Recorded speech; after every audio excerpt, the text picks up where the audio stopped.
Does everything work? Hopefully everything works. Fingers crossed. I'm hoping everything works. If it doesn't work, I'll fucking tweak because I spent way too much time double checking everything today. I will lose it. I was trying to end our streak of the streams just being a cluster F within like the first 2 minutes of everything breaking. I was like, yeah, sure, man, everything is good. And then of course, my dumbass forgot to set my encoder to 60 FPS instead of 144 like I normally do. Oh my god, kill me. Okay, but hopefully everything is working. Chat, can you give me a quick check to make sure everything is functional here? Give me a little audio. Let me know if the audio is okay, if you guys can hear the music, which you should be able to. Fingers crossed. And then everything should be good. Fingers crossed. Imagine, chat, how long have I been doing this? 2, 3, 4, 5 years now, and I'm still, still fucking up the streams. Let's go. Nothing changes. Everything's good? Okay, beautiful. How you doing, Alex, by the way? Long time no see. Hope you've been well. Alright, anyways, well, it's good to be back. My break was a little longer than I expected it to be. Just a lot of shit going on. I was going to say, let me think here. So, things are the same, unfortunately, when it comes to like the family side of things. Like nothing's really changed, but just because like I can't afford to not do my job, I kind of have to come back. So we're back for the near future. I will most likely have to take another break at some point in like the coming months again when other shit happens, but I mean, it is what it is. Honestly though, it has been nice being back because like it's kind of a nice escape from everything, good being able to work on stuff again. So it's nice being back. Hopefully a little more permanently this time than last time, but we'll have to kind of see how the rest of the year goes. But you know how it goes here, chat. Things are always a little chaotic over here. Anyways, okay, so today, so funny thing is, so while I was gone, I did a bunch of videos and I got like I have like 2 months of content like ready to go, which is sick. The problem is though, is that I kind of messed up because I realize now I can't really do like an unboxing stream because like I'm already using mice that I'm covering in like 3 months from now. So I'm not exactly sure how I'm going to do unboxing streams going forward. I might just do them and then just say F it anyways. But anyways, today we are going to be testing out the HTX Ultra. This is the newer version of the HTX G-Evil's just released. It's basically a scaled up mini with the same sensor position, or just like the size, the same shape as the previous like original HTX releases. But they've updated the specs significantly, as this is the first G-Evil's mouse that is actually using a the new Nordic SoCs, and it's also using like a 3950. It's actually very good, and I actually much prefer the full size because I can actually like comfortably use it, which is pretty nice. So we're going to be testing that out today. I've been using it over the past couple days. It's actually a very, very solid mouse. There will, of course, be a full review of this mouse in like probably 2 months or so once I have time to get everything done. But yeah, so we're going to test that out today. Hey, what's up, Insane Disco Moves? Do you have a favorite set of dots for glass? I'm on the VA5. My dot skates and Pulsar are getting ate up. Yes. So one problem with the VA5, the VA5 surface destroys every single skate type I know of. I have not heard of a skate type that does not die immediately on the VA5. The problem is because they made the surface so abrasive, because it has that like cratered surface, it just chunks mouse skates like no tomorrow. So like normally speaking, hardened PTFE skates would actually last longer on glass, and they do last longer than standard PTFE, but they don't last nearly as long as they should on a VA5 just because the surface is so abrasive. My go-tos for glass are actually the skates I'm using on my HTX Ultra right now, the X-Ray Pad Obsidian Airs. However, they're probably not going to last very long in the VA5. You can try the Ultras. You can try the X-Ray Pad, the X-Ray Pad U9 series skates. Those are very good for glass, but I don't think they're going to have very good durability on the VA5. Like, that's why I haven't bothered reviewing the VA5 myself, because I know that surface is just going to nuke skates. Like, and every single time I see someone talking about a VA5, it's like, oh, my skates are wearing every single time. I'm just like, yep, no, I'm good. Love the HTX Ultra sensor position is great. Obviously, best clicks I've ever used, quite literally perfect clicks. Warbzo, if you like the clicks on the HTX Mini, oh, I was going to say, do you have the HTX Ultra? Because it has the new SPDT switches, and they're really good. What pads aren't bad on skates is super smooth ones, right? Basically, like so the problem is that the VA5 is unique just because it has such a contoured surface. Normal glass pads won't be as bad because they have like a finely micro textured surface, but the VA5 is unique because it has that like, what's the word I'm looking for? I just called it 2 seconds ago. It has the more abrasive surface. Yeah, I know the SPDT switches that Jules using are so good. I got the ROG Moonstone, even though I got the ROG Moonstone that no one ever reviews. It's so smooth and not bad on skates. On craters, thank you, I appreciate that. Yeah, the cratered surface. I've had a couple requests to cover the Moonstone. If I'm not mistaken, the Moonstone is very similar to the Razor Strider. Not the Razor Strider. The Razor... The hell, chat, what's the name of the... Oh, Razor Atlas. It's very similar to the Atlas, yeah. So they're kind of in the same vein there. I mean, glass is glass. Actually, that reminds me, I need to get my hands on the. I have to put out some requests for some new shit. Chat, you want to know something crazy? I don't have anything on my review queue. Okay, that's a lie. I have one thing on my review queue, but like it's gonna be an easy review. Like I literally, for the first time in 2 years, I don't actually have anything to review right now. So I'm putting out a bunch of feelers for some other stuff, but it's like I'm trying to get some stuff to cover because I got nothing to do. Don't say glass in r/most review, they'll freak out. Hey, to be fair, I actually really do enjoy glass pads. Like I actually do really like glass, and I'm probably going to be switching to glass only later this year. Like I'm using X-ray pad mouse pad right now, but I really do like the feel of glass specifically. The only problem is a lot of the mice I've been reviewing lately are a little iffy on glass. So it's been kind of hard for me to actually review them, but I mean, it is what it is. But yeah, no, I do want to swap back to glass because I know there's a lot of glass pads coming out this year I'm really interested in because Lock-On second glass pad should hopefully be coming out this year. There's the Polarity from Tekusai, which I want to check, or Glassworks I want to check out as well. I might check out the VA4 if I can get my hands on one, maybe the VA5 if I feel like covering it as well. And then there's that new budget pad from Centauri I'm interested in covering as well, but I'll have to see. I love glass as well, but I'm obviously going to run out of skates even though I literally have thousands of skates right now. Honestly, for me, I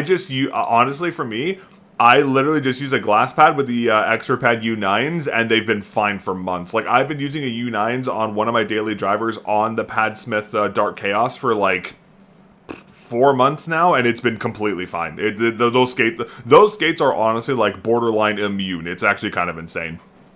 But yeah, that is the big downside, though, of course. Dust and, like, skate durability is always the biggest issue when it comes to glass, but, like... Yeah, no, the U9s are awesome, because for me, I like glass, but I like having the control, like, I like having controlled glass, which is why I like the Harut so much, so I like having a fast glass pad with a very controlled U9, specifically the 8mm ones, because they feel really good on glass. They're not going to be fast by any means, like, you're not going to get that ice hockey feel that you normally get, but they still feel pretty good. I do usually prefer UHWMP Young's glass. Yeah, no, 100%. Yeah, UHWMP is the way to go for sure. You just have to make sure, if you're going to do that, you have to make sure that the skates are shaped properly because the Pulsar ones suck because they're cylindrical, so they sound like shit. You have to get rounded ones, and they have to have a buffering layer on them, or else the skates are going to be insanely loud. I've been using the Kibu Wise Owl ones. I actually didn't know Wise Owl made UHWMPE skates. They have a whole lineup for glass? Wait, really? I completely missed that. I had no idea. Oh, I'll have to try that. I have to get my hands on that. It's a collab. Oh, okay. I was going to say, I totally missed that. Actually, that reminds me, chat. So here, I'm debating on... Okay, so here's my thing. I'm debating covering mouse pads again, but I don't know if I want to cover, like, standard fabric mouse pads, to be honest with you, because they're all the same nowadays. I think I might just cover glass in the future, but there's a couple pads I'm interested in covering, because, like, chat, what's that one brand that makes the Jinsoku? Is that Tenta X? Tenta X. It's Tenta X, right? Yeah, Tenta X. I've never used their pads, but I've heard really good things, and they have an edgeless Jinsoku coming out, which sounds really interesting, because I've always wanted to use an edgeless pad, but I've never been able to get my hands on one, because so far... Vaxi is the only one's been using edgeless, but then now a bunch of other brands have it now for some reason. So...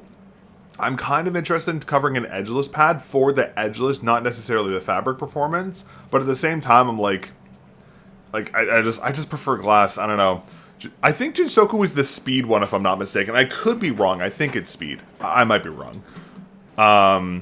But yeah, anyways, yeah, so I don't really know what we're going to be covering in the near future because I don't got much of my queue right now. Like, so the next reviews are going to be the HTX Ultra. I have the ROG Harpe 2 Ace, which is actually a really good mouse. That mouse really surprised me. And then I have the ROG Keras 2 Origins as well on my queue right now. So those are going to be the reviews coming up in addition to all the other stuff that's scheduled. And then after that, I got nothing. So I got to figure out some stuff to review. I got to figure out some stuff to get my hands on. To be fair, I do want to get my hands on the Super Strike, but there is no way in hell Logitech is sending me a Super Strike, so I have to buy it, which I'm not looking forward to. But I do want to cover that mouse. Even though it's borderline a meme, I think. But, I mean, you know how it goes. All right, hold on, chat. Let me just wow, aneurysm. Let me switch over to Kovacs. Let's get a quick warm-up and we'll get started for the day. All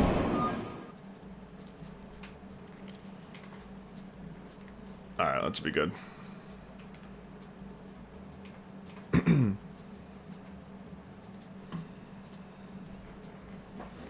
Yeah, but I got it. Chad, is there anything you guys want to see me review while I'm on here taking requests?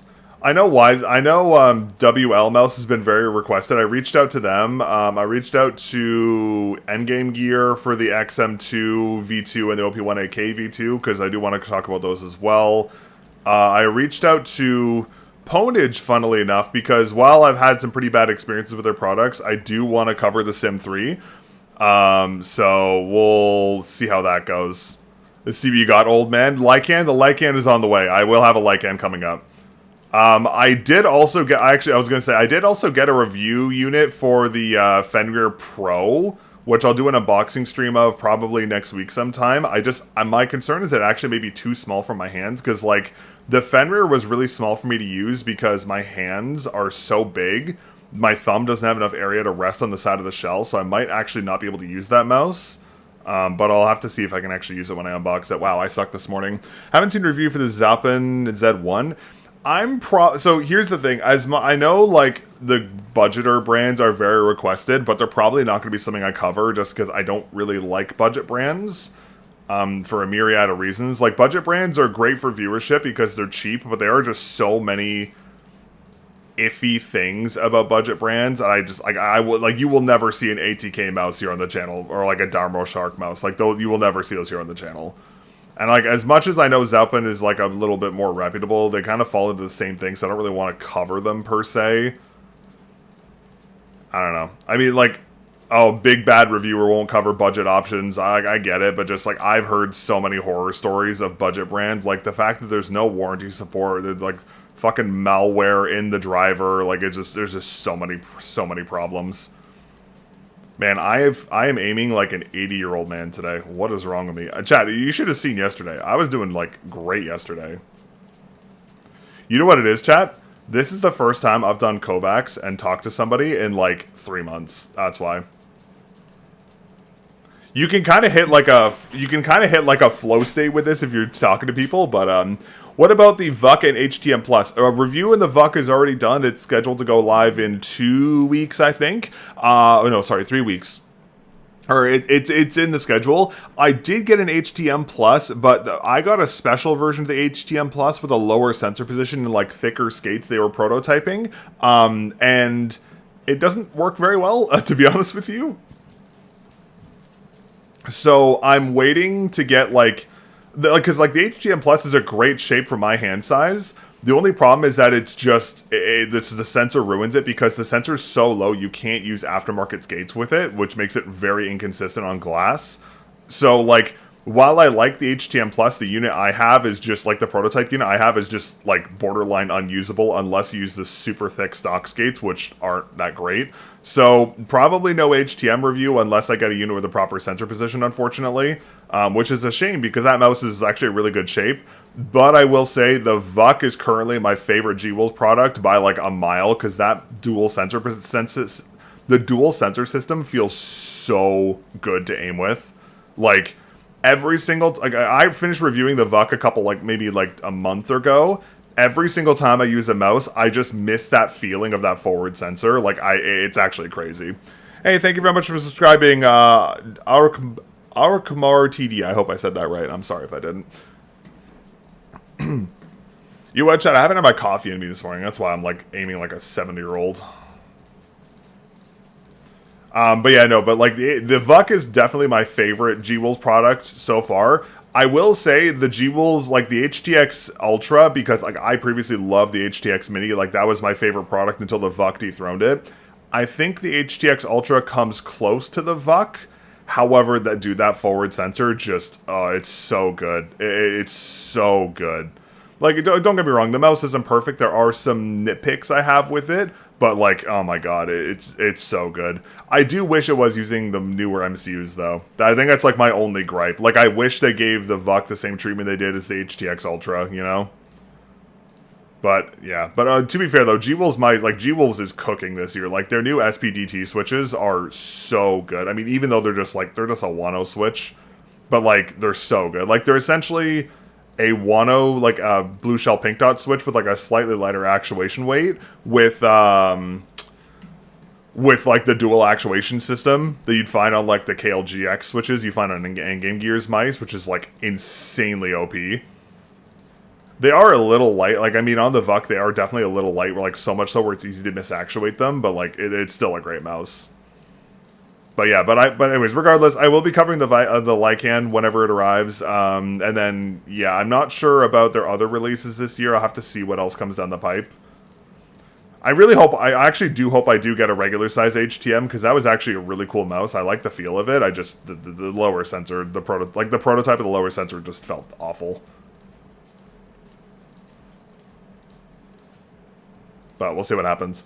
But yeah, no, there's a lot of mice I really do want to get my hands on this year. Like, I do want to cover the Super Strike. Actually, okay, for those of you who haven't seen it, there was a Billy video about the new Super Strike. Did you guys hear the audio of those new haptic clicks? Bro, they literally sound like a membrane keyboard. Which I wish I was kidding. They sound like a membrane keyboard, which is just like so, like, they're basically silent. Like, there's no actual, like they literally sound like like, you know, like those really old IBM keyboards you used to use in like your school labs, or like the really old like cream colored keyboards that had those big membranes on them. It literally feels like that, or like it literally sounds like that, which is definitely a little concerning for me. And I'm very interested to see how this haptic system works, because like rapid trigger on the main clicks is cool, but like given how much of a nightmare the GPX2 was to service, I can only imagine just like how shit that mouse is going to be to take apart. So like on one hand, I'm excited to use it, but on the other hand, I'm like, there's no way that mouse is going to survive the teardown, which just nullifies any like potential like excitement I had for it.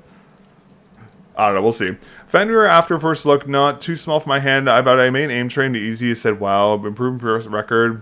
Have better aim, especially for big mods, so just try it. See, I did use the Fenrir, but like, I'll be honest with you, the Fenrir series mice, like the Max was fine, but the ASIM really hurt my hands. Like it was very small. I'll try the Pro. I'll see if I can do it. If I can't, I don't know what I'll do with the unit. I'll figure something out.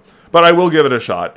There'll be an unboxing stream for it soon. Would you start reviewing Glass soon? I actually talked about this earlier. I do actually want to start reviewing Glass again.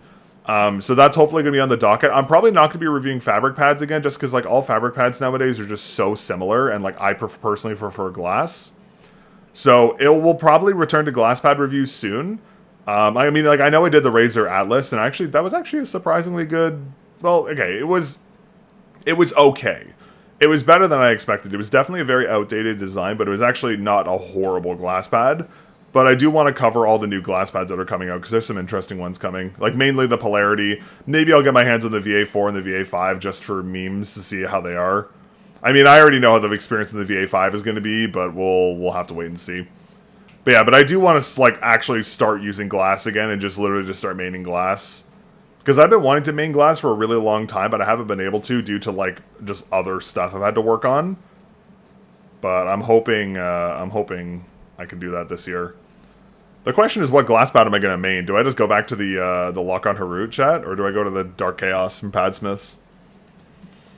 I will say I love the look of the Dark Chaos. I also, Chad, does anyone hear anything about the Superglide V3? That came out recently, and like that just seemed like dead in the water.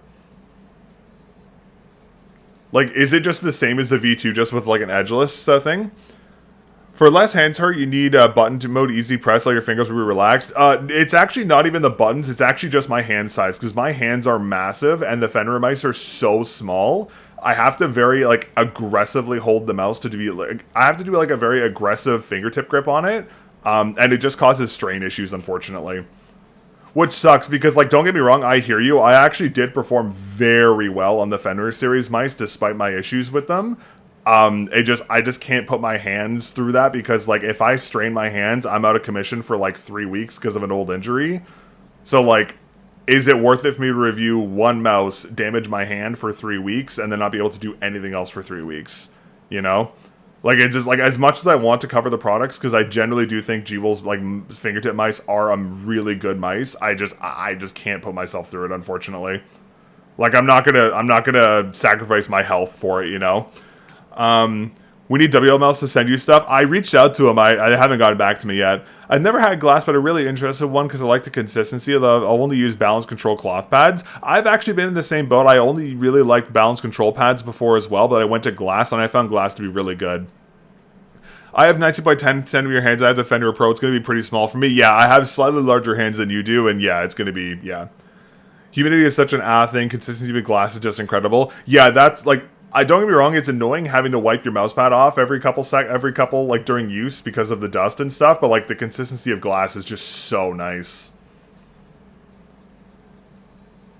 Yeah, maybe this will be the year I actually just fully commit to glass.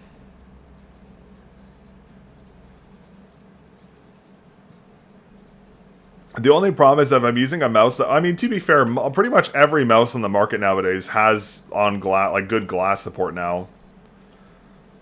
Because that's why I didn't really cover glass before, is because, like, that's why I didn't main glass before, is because some of the mice I covered just would not work on glass, because, like, initially the 3950s had really bad glass tracking, but, like, that seems to have been fixed now. And, like, the exclusive SKUs, I mean, to be fair, Logitech's was the only exception to that, because that mouse felt horrible on glass. But, like, Razer's 3970 sensors work totally fine, yeah, totally fine on glass, too, so...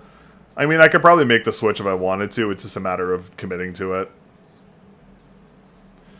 Do you know if the SPO5 is any good? I'd like to try the CR05. I want to get speed cloth between the SPA5. I actually have not used any wall hack pads aside from the 3.0, though I have heard a lot of feedback about the crater design on the SPO5 causing some issues with skates. But I haven't used them myself. I do want to cover them, though. I switched from glass to balance control pads in 2024, and I will never go back. Yeah, I think this year will be the year I can actually commit to it, because there's not going to be any, like, oh, I'm reviewing a mouse that doesn't work on glass issue. That's kind of a thing of the past now. The only thing, I think the only downside to that, to me doing that, would be that a lot of brands' mice do not include hard pad optimized skates. And even if they do, they're usually pretty bad. Pulsar. So I'm like, I don't know if it'd be worth it for me to... I think that I would have to rely on aftermarket skates a lot more, which is, like, I mean, it's totally fine. But that'd be something to keep in mind. But yeah, no, I would like just to... If I'm going to go back to pad reviews, I would just stick with glass, because I'm more interested in that. But that's the thing, like, even in the glass area, like, a lot of the glass pads are very similar as well. Like, it's very finite differences between them. Which, I mean, is fine, I guess. It just, you know, it's kind of one of those things, is like, you're all... the reviews start to get kind of similar after a little while. But, I mean, I do prefer... I don't know, I think it'd just be better personally if I swapped to glass. But, do you ever go to skate for glass? Yeah, the X-Ray Pad U9s for the most durability and the most control, or the X-Ray Pad Obsidian Airs, the purple ones. Those are the ones I'm using right now. To be fair, I like the purple ones, though, because they're very universal, because you can use them on both glass and fabric pads, whereas the U9s you can only use on glass, because they're material.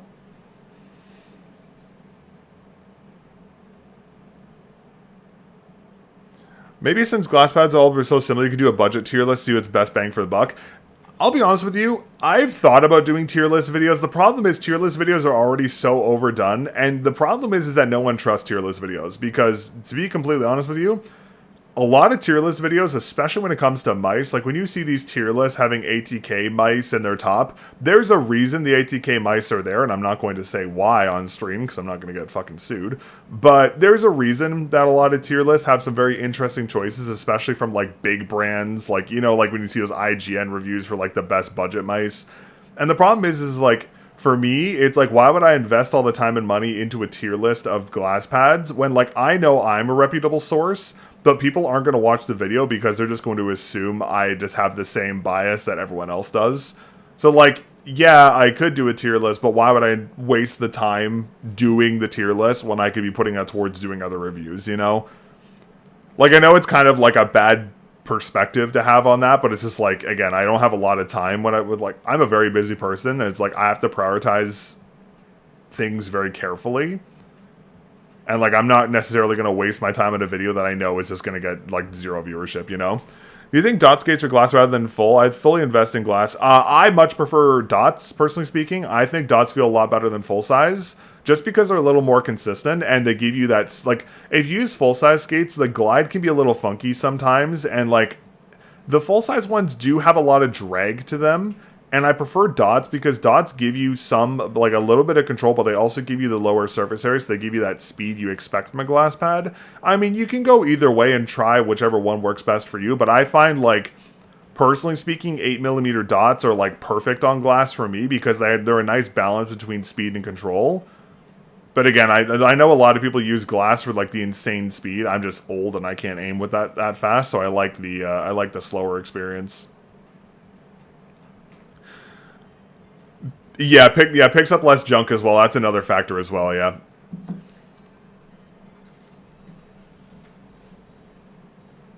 But yeah, that's just like the sad reality of stuff right now. Like there's a reason why, like, you probably noticed, chat, I don't really do like tier lists or like, hey, like, this is my top 5 mice of this year. There's a reason I don't do those videos. Like, there's a very good reason why I don't do them. In addition to me just being too busy for them, there is a very valid reason as to why I don't do them, just because they're just a waste of time. Because again, like, the best mouse of the year is so subjective to everyone's hand size and performance preferences, like, and also the whole, you know, bias thing. Like, it just, you know how it goes. Like, I'd rather just have my reviews speak for themselves and say, like, hey, this is a really good product and people can make their own assumptions. I'm not going to make, like, a tier list. It's just a waste of time. No, and to be fair, I'm not knocking people who make the tier list. Like, I'm not saying, like, oh, if you make a tier list, you're a bad reviewer. It's just something, personally speaking, I see no value in.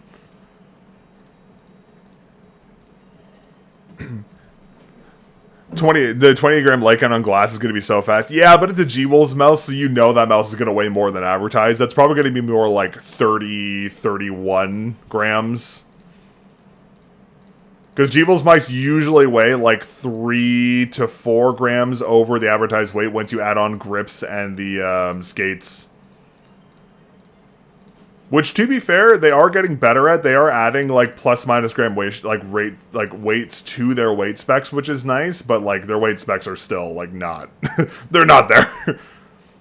All they've done is they made it to the mouses, technically speaking, like, only 1.7 grams, like, heavier than advertised instead of, like, 4, like it was before.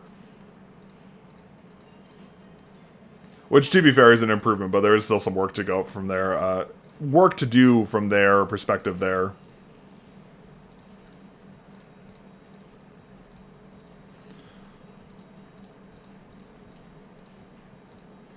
I am actually very hopeful for the Lycan, though. I hope that mouse is good. I mean, to be fair, based off the HTX Ultra specs, because it uses basically the same specs, I assume it's going to be very similar. Honestly, I think the thing for me is that G-Wolves is finally making solid shells. I think that's going to be the biggest differentiating factor. Like, having a G-Wolves mouse with a solid shell is, like, a genuine game changer. Because, like, their honeycomb shells are just so, like, their honeycomb shells are without a doubt one of the weakest aspects to their mice. If they would just commit to making a solid shell and adding a good coating to their shells, like, yes, it would make their mice heavier, but it would just make their usage experience so much better. Like, if I had an HTX Mini, HTX Ultra with a solid shell, or a VUC with a solid shell and a good coating, I would probably never use anything else. Which is saying something. But like again, the reliance on grip tapes is like a big issue. And like I understand like grip tapes are easy to replace in a coating and they don't have wear issues. I get it, but like it's still like at least a solid shell at least makes them like less intrusive, I guess you could say. I guess that's a good word for it. I'm not 100% sure. But we'll see how but hopefully the Lycan sells well and G-Wolves make solid shells for all their other mice too. We'll have to wait and see though. That'll be a big if is what they're going to do in the future. Hey, Malsini, thank you very much. Big fan of your videos. Hey, thank you very much. I appreciate it. I apologize if I butchered your name. I'm very sorry. But yeah, no, I'm hopeful. I honestly think this is going to be a big year for G-Wolves. Like, there's been a couple brands that are on, like, the precipice of making it very big. I think, okay, number one, I think Pulsar is going to have a very good year because of what they're doing. I think G-Wolves is going to have an incredible year. I think Vaxi is also going to have a pretty good year this year. Especially, well, Vaxi's year is going to heavily depend on the Pulsar collab. Which, like, I'm a little scared for them because, like, don't get me wrong, Pulsar's products are good. However, I don't, like, okay, the Pulsar Vaxi collab mouse, the shape is created by Vaxi, but the internals are made by Pulsar. Which kind of confuses me because the benefits to Vaxi's products is their custom firmware and their wireless tech. And having a Vaxi shape without the Vaxi internals and performance kinda makes me question the validity of that. So if the collab goes poorly, Vaxi's gonna have a rough year. If the collab does well, they'll have a great year. We'll see.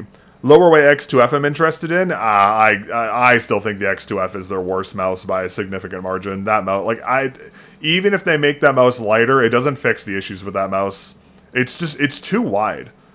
It's not a good fingertip shape. It's too wide. Like, you'd be much better off just buying an X2 Crazy Light or an X2H Crazy Light Mini and just using that. Like, it's too wide to be a fingertip mouse. Like, I will die on that hill. It's just, like, yes, the weight does make it better, but I don't see the point of that product. Like, compared to all the other fingertip mice I've used, it is without a doubt the worst one by a significant margin. But, I mean, hey, who knows? Maybe I'll be wrong this year. I'm just praying the Pulsar Friends and Family mouse this year is not an X2F, because I'll be so sad. I will actually be so sad.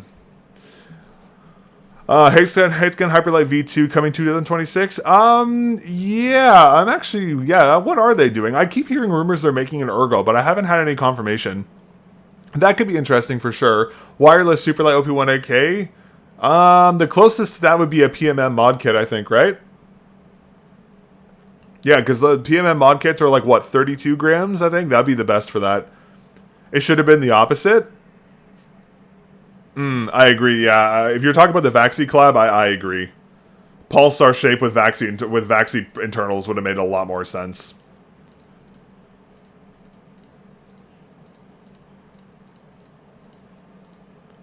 I still don't really understand the benefit to that, because, like, I understand, like, that collaboration gives companies access to each other. Like, here's the thing. Vaxi's, it's very clear what Pulsar was doing with this little collaboration. Because the biggest weakness to Pulsar's products is their firmware. Because they're using just standard Compex firmware. And while it works, it definitely is much worse than like Zowie or like Endgame Gear, Vaxi. Like anyone else uses like actual proper custom firmware, their mice often have better performance. Or like Razer, for example. And it's pretty obvious that Pulsar is going after Vaxi's like firmware. That's very obvious with this collab. Because, like, this joint venture, whatever, gives both companies access to each other's tech from what I've known. So, like, it's very obvious Pulsar is just trying to get access to that. I wouldn't be surprised if you see Vaxi get bought out by Pulsar in the next 2 years.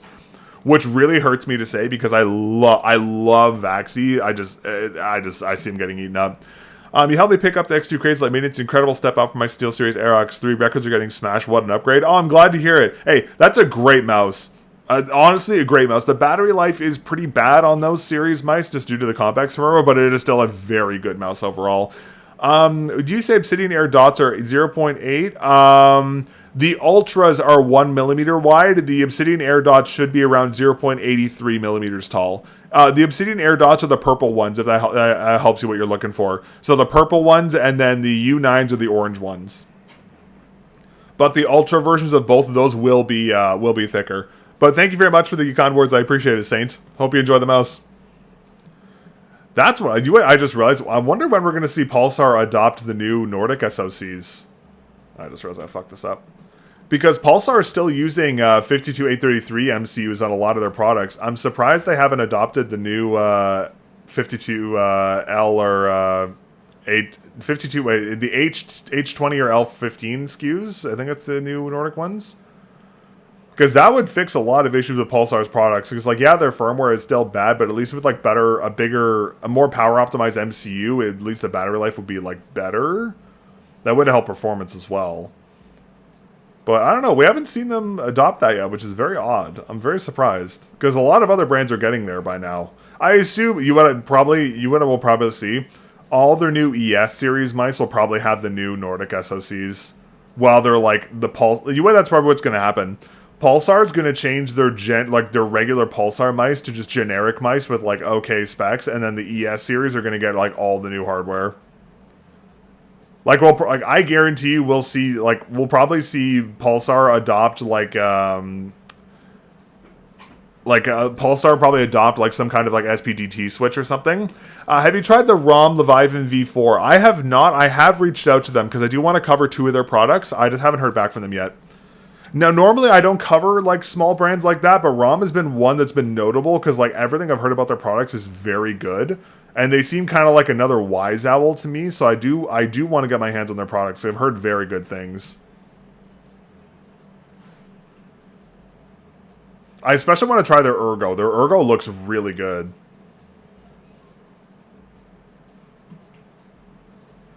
But it's so funny how you have all these tiny brands like ROM, and even ATK is getting the H20 and the L15 SoCs, but Pulsar still doesn't have them, which is just mental to me. I don't know how that's possible.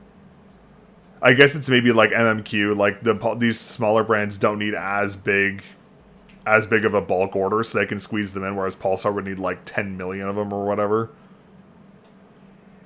That's actually a really good... You know what I just thought about, chat? What MCU do you think the Super Strike is going to use? I would love to say it's going to use the new Nordic SoCs, but do you think they're just going to leave it?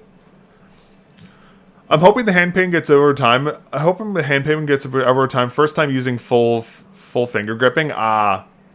Yeah, it will take time. It's best to just generally guide yourself over that. It will take time. I ran into this issue initially. The best thing to do is to use the mouse for a little bit. Like, use the mouse for daily use as much as you can until it hurts, and use it for gaming until it hurts. But once you have hand pain, you have to stop. You cannot keep playing, because if you strain something, the issue gets 10 times worse. So you kind of have to, like, work yourself up to getting used to it. It will take time, especially coming from like another shape, but it will go away eventually. You just need to make sure not to damage your hand. Like, I remember like 2 years ago, I did major tendon damage to my hand, and it's like it took almost like 2 years to fully heal. I still get like random flare-ups from it sometimes. So you got to be really careful with that stuff. Especially when what it probably is, my assumption is it's probably, what commonly happens is if you're coming from a very heavy mouse, such as like a 60, 70 gram mouse, to a very light mouse, like the Crazy Light specifically, what happens is that because you're so accustomed to having to move around a lot of weight, you'll naturally kind of tense your grip on the mouse, which often leads to strain issues, in addition to the other things.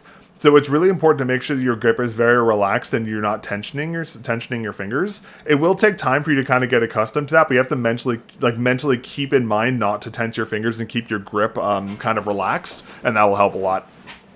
That'll actually help a lot. Because that's a similar issue to what I have, because, like, don't forget, I'm going from, like, the mouse I covered before this one was 52 grams, and then this one's 30. Or 32 or whatever. So, like, there is definitely, like, I did have some strain issues because I'm so used to having to tense my grip so much.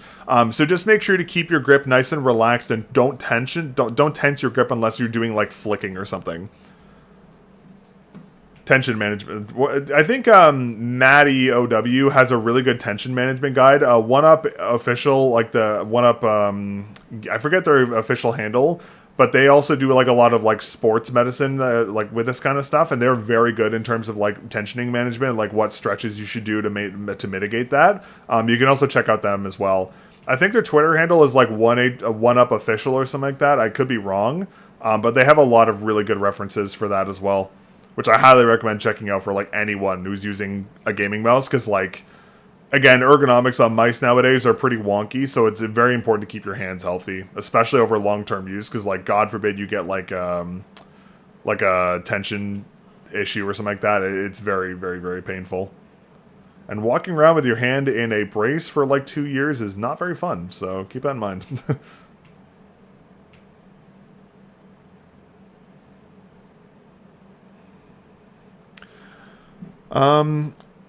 Tension management and breaks. Okay, good. Yeah, just do that. Give it a couple weeks. It'll go away. It just takes some time.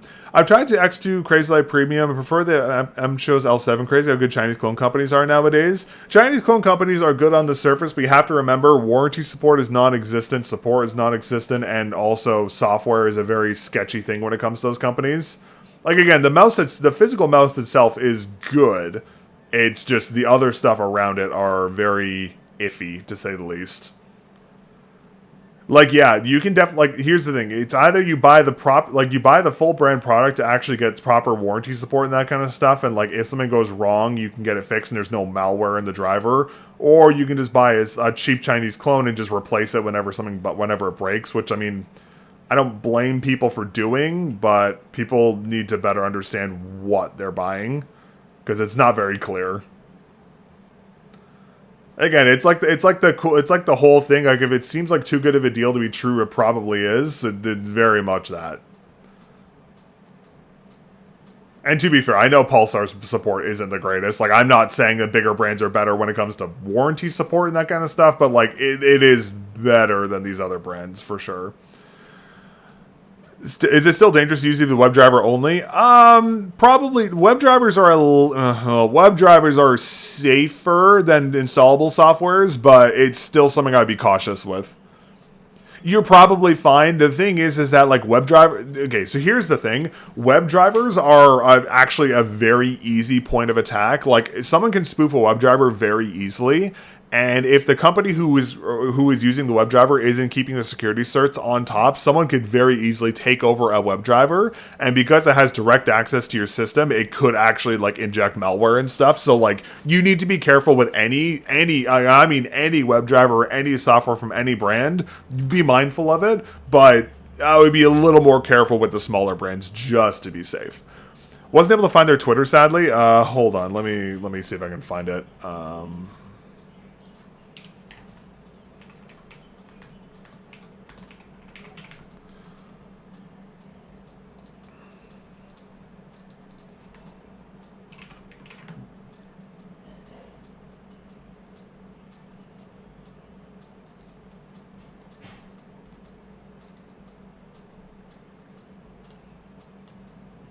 I'm trying to find this, sorry. Where is this? Okay, I found the website.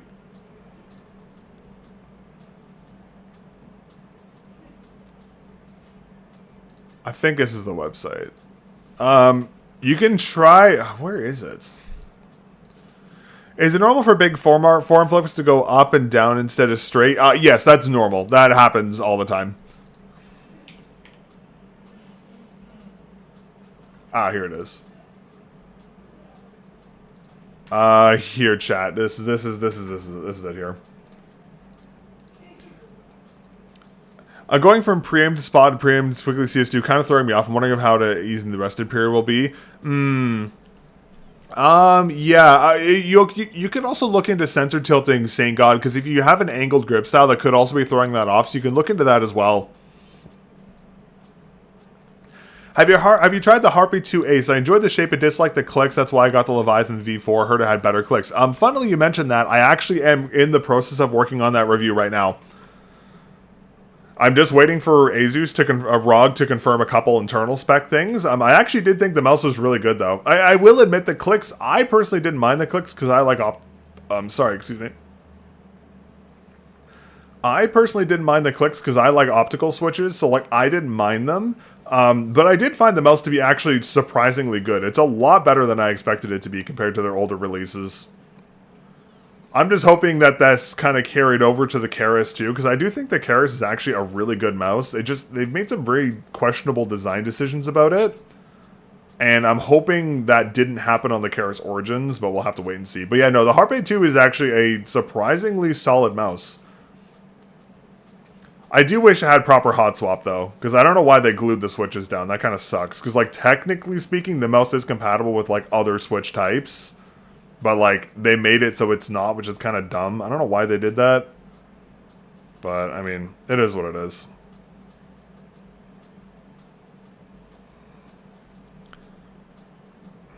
I got a new high score on that? I didn't feel like I didn't do anything. Shape feels company, almost like an Ergo, def better shape than the Viper V3 and GPX. See, for me, it felt much better than the GPX. I agree with you there. For me, the profile of the mouse felt similar to the Viper V3 Pro, but more slimmed down, like a hybrid between like an X2 V2 and a V3 Pro, kinda. But it is a very good mouse. So I'm actually very, very impressed with what they did there. But yeah, no, that review will be out in a couple weeks. Actually, I've had the review done, like, the review is written and ready to record. I'm just, like, Asus is just taking forever to get back to me because I'm trying to confirm a couple, like, internal spec questions. Because I can't tell what battery size the mouse is using because they wrapped it in, like, a fucking foil wrapper or some shit. So, like, I don't want to take it off because I don't want to puncture the battery and burn my house down. So, like, I just want to find out what battery size this mouse is because I can use that to do the battery estimates. But, like, I can't get any information from them. I'm like 99% sure it's a 300 milliamp hour battery, but I could be wrong.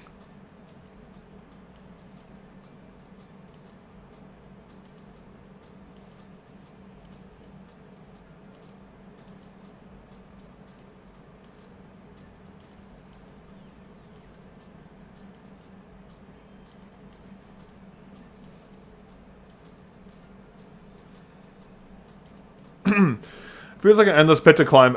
Us old heads in CS are scared to change peripherals a lot now, seeing how much you can improve performance. I'm scared I'll be investing too much money and effort to dive into new gear. Oh, that is entirely a thing for sure. And that is especially something I know is very unique to the CS area for sure. But like, again, this is what I said, like with the GPX. I don't think the GPX is a good mouse. But because so many pro players have used it for so long, and because it pioneered so much when it was first released, people still use that mouse. But like pros that use the GPX would 100% perform better on a more optimized shape. Like absolutely, there is no doubt in my mind they'd perform better. Even like aim trainer pros, I would say the same thing. But the issue is that they don't want to change their peripherals. Which sucks because they could do so much better. It is very much a rabbit hole, but like you can definitely get better performance out of your stuff at the end of the day. It will take time to get accustomed to new gear, of course, but like you are much better off nowadays, especially because the GPX2 is such an outdated mouse in terms of specifications. Like it's actually criminal how much they're charging for that mouse and how outdated that thing is. It's actually like it is actually insane to me. Like, I'd pick a Death Adder V4 or a Viper V3 over that, or like a Vaxi mouse over that any day of the week. Easily. And all those mice are cheaper, have better battery, like, better everything. They should have released it earlier. Viper V3 is so much of the market, it'll probably stay an underrated mouse. It probably will be, you're right. To be fair, though, I do think there are a couple, like, I think the biggest issue with the Harpe 2 is the price. They released it at way too high of a price. Like, the mouse is great. They would have such a good opportunity to undercut the market if they made it cheaper. It would actually do really well, but at its current price, it will always stay like a secondary mouse. It won't take away any market share. They play so many tournaments back to back. It's hard for them to change gear because they have to get used to new stuff in 3 to 4 weeks. That's also another factor. But again, like, okay, you toss a couple tournaments, but like at the same time, you know, the problem is like that is very much a pro player. Like that issue is very niche to a pro player. General people don't have that problem. They can switch their peripherals at will, but then they still choose to use a GPX every single day. Which is just like, bro, like, come on. But then God forbid you tell people the GPX is bad and you're just immediately labeled as like a giga hater and you're paid by other companies to say, like, I got accused of being paid by other companies to say the GPX2 was bad. Like, I'm not getting paid. It's just a bad mouse. Like, it's not a good mouse. Like, objectively speaking, you cannot look at that mouse and say it's a good product. Like, it's not. The Super Strike may be different depending on if the specs are more modernized, but, like, you can't, like, it's just, I don't know. I find people are just so, like, again, people like what they like, that's fine, but I find Logitech fanboys are just, like, it's just so dumb.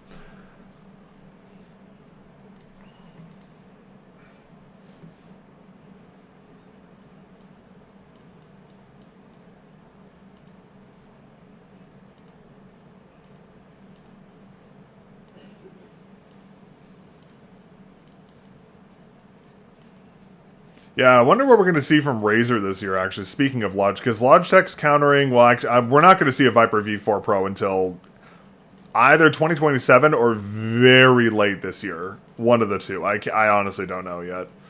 I would assume later this year. I would assume late this year, Q1 next year, if I had to guess. But we'll have to wait and see on who's going to get there. Too safe, I think it made maximum profit rather than maximum performance given any user. Jack of all trades, that's biggest downfall. I agree completely. But that's the thing, it's the jack of all trades, but it really isn't at the same time. Like, it's very, like, it's universal nature, and I use that very lightly, is a very double-edged sword. Because, like, yeah, you made a mouse that's, like, safe for everyone, but it's so safe it actually takes away from people's performance, you know? Like, I guarantee you, if I picked up a GPX and did this scenario, and then I used this HTX Mini, I would perform astronomically better on the HTX Mini, even though the HTX Ultra, is maybe a little too small for my hand size, and the GPX is technically the better shape for my hand. I know I'd perform better on this because it's like half the weight, better latency, better switches, better everything, basically. But, I mean, hey, again, I could be wrong. Who knows? The Super Strike may change my mind. I do think the Super Strike will make me a little more favorable towards the GPX, but it really counts on Logitech not, like, absolutely biffing the internals. Because, like, if these haptic clicks are either going to become the next mainstream feature, or they're going to become a complete meme. And I have a feeling it's going to become more the meme route.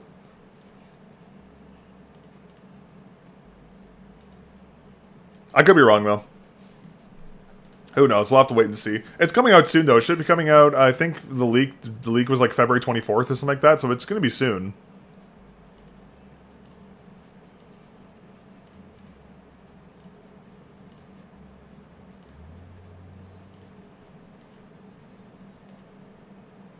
Which means I can't wait to spend 300 Canadian dollars on a mouse. That's going to be awesome. I literally can't believe I'm willingly going to spend $300 on a mouse. I'm actually, like, it actually makes me cry a little. To be fair, though, I do actually, speaking of Logitech, I do actually want to try the GPX Dex, too. It's just, like, it's just so expensive.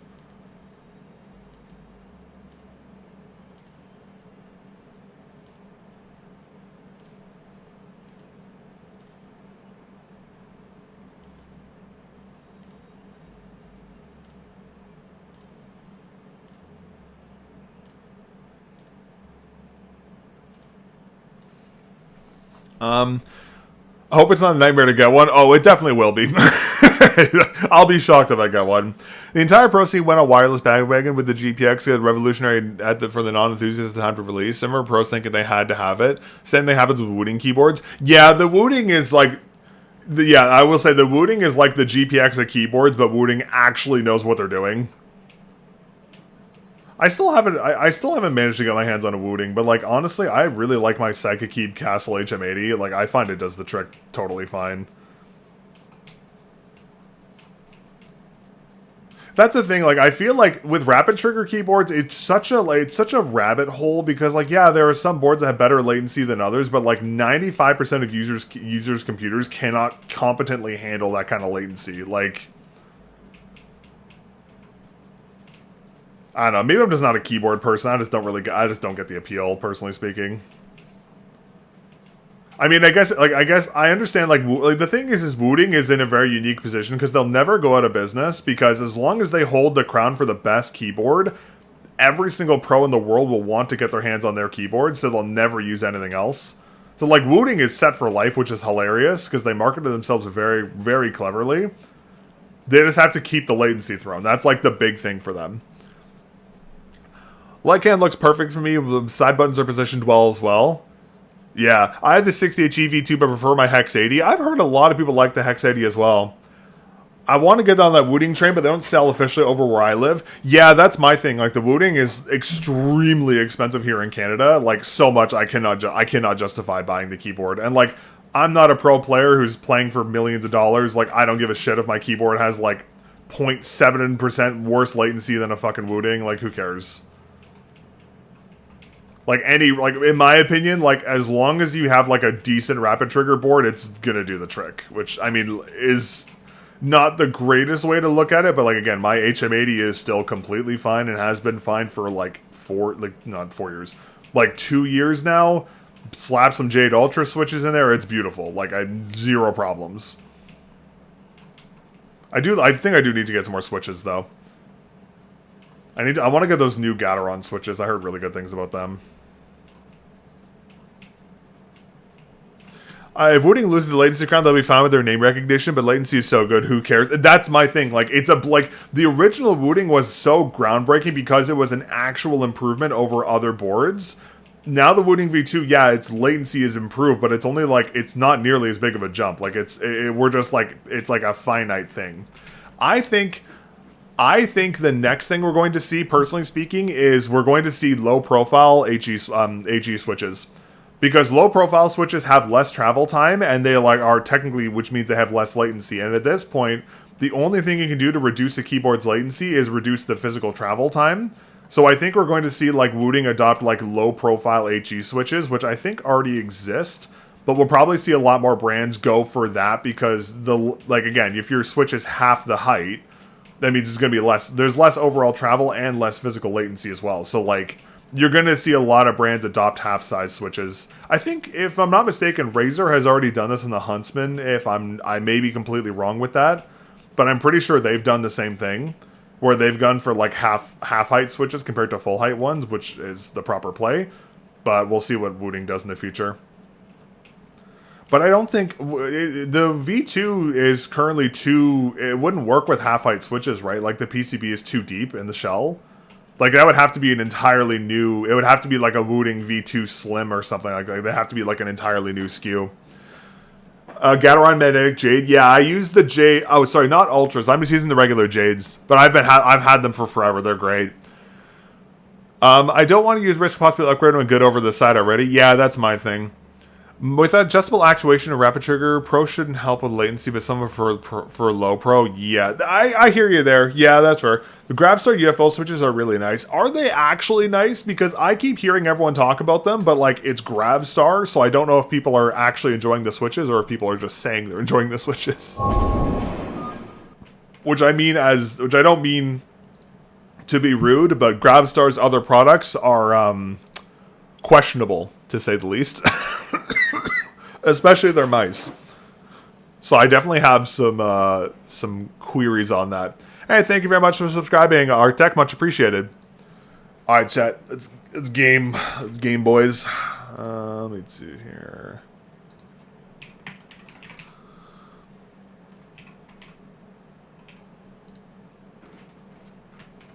Yeah, but I don't know, like, I've been using my, like, I love my Psychic Eve HM80. It's a great board. It does the trick. It's awesome.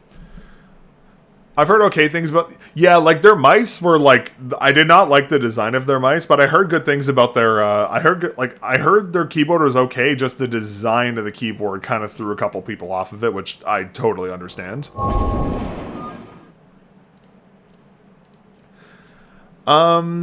How much of a difference would artisan pads make, you reckon? I use a standard Corsair pad, but I'm very happy with the Surface after all these years. Importing them from Japan sounds like a tax nightmare. Okay, so hot take. Here is the artisan situation. So I'm going to give you the lay down to this one. Artisan pads are like the GPX of mouse pads, where a couple years ago they innovated so much and they were so much better than everyone else on the market by a significant margin, which is why Artisan still has a brand name and recognition, and why everyone just yaps about Artisan pads being the quote-unquote best. That was the case 3 years ago. Nowadays, every other mousepad brand on the market, that, like, I'm not talking mainstream brands like Corsair, Logitech, Razer, all their pads are shit, in my opinion. They're not very good. If you're talking like X-ray pads, 10 to X, like ESP, like all these other smaller brands, their mouse pads are on par, if not even slightly better than Artisan's. So, yes, Artisan pads are good. However, you are paying so much money for the brand, you will be completely fine just getting another pad that has similar performance, in my opinion. Like, personally speaking, I have not used an Artisan myself. However, I have reviewed a lot of mouse pads, and I don't see anything on an Artisan pad that's going to warrant a difference between that and something else. Again, I could be entirely wrong. I could be entirely wrong. I could be just speaking out of my ass. But based off of my experience and what I've seen from the rest of the market, like, to be completely honest with you, buy any Lethal Gaming Gear or Pulsar pad. Like, just literally, like, the Lethal Gaming, the Pulsar Saturn is, like, one of the best mouse pads I have ever used in my life. Just buy, like, literally buy one of the Lethal Gaming Gear Pulsar pads. They will be ample enough for what you're doing. Like, yeah, Artisans are good, and yeah, they perform well, but you're paying for the brand. You will perform just as fine on another mouse pad, in my opinion. Like, there's nothing special about Artisan anymore that makes them better than everyone else. You should probably at least try the pad before you make that call. Sure, you're right, but also I am extremely knowledgeable with this stuff, and I worked for a brand that made multiple Artisan clones, so I know what I'm talking about in this regards. And the difference between Artisan's pads, from what I've seen from the company, and the pads that they made that were clones are essentially one for one. Wait, sorry, that's a lie. I apologize. I have used a pad. I used an Artisan Zero years ago. I'm sorry. I did use an Artisan pad years ago. I apologize. I totally forgot about that. I did use an Artisan Zero, and it was fine. It was okay. It wasn't that, like, honestly, again, it's so preference. It's very much preference. If you want to pay for the brand name, go ahead. But like, there is no, and personally speaking, there is no difference between an Artisan Zero and like most of the other pads on the market. I swear they're so expensive because of their professionalism and craftsmanship. The craftsmanship was their like their big boon. That is no longer a thing anymore because they're no longer they are handcrafted, but they're not made the same as they used to anymore. Like, Artisan's entire manufacturing is totally different from how it was 3 years ago. Like, it's completely different. And again, the market has caught up so much. It's just it's not the same anymore. My Artisan stayed the dirtiest too. Love the hair skin stick of it. Other clones didn't do that. Yeah, that's the thing. Like, Artisan pads also, like, they do have flaws that other brands have fixed. So, like, yeah, Artisans, like, all the pros use Artisans. Yeah, like, I get it. Everyone says Artisan. The other companies are they're arguably the same, if not better, in my opinion. Other companies do something similar to the Hatsai Otsu V2. If I'm not mistaken, yes. Chat would probably know better than me on to what pads compare to that, but as far as I'm aware, from what I've learned, I know Pulsar or Lethal Gaming Gear's pads specifically are like direct competitors to that. So I'm pretty sure you can find a comparable pad from Pulsar's new lineup with whatever softness you want. But yeah, like you have to remember, chat, I've used a lot of mouse pads in my time. I've used a lot of mouse pads in my time, and like, I'm still using the same freaking pad I had before I used all the expensive ones. I'm using the same shit. Nothing's changed.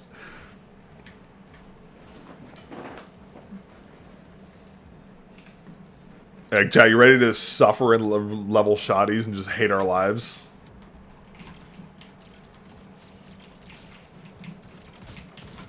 Oh, it's this Norse guy. Hey, this guy hates my life, by the way, chat. Oh, it's Cell. Oh, this is cringe.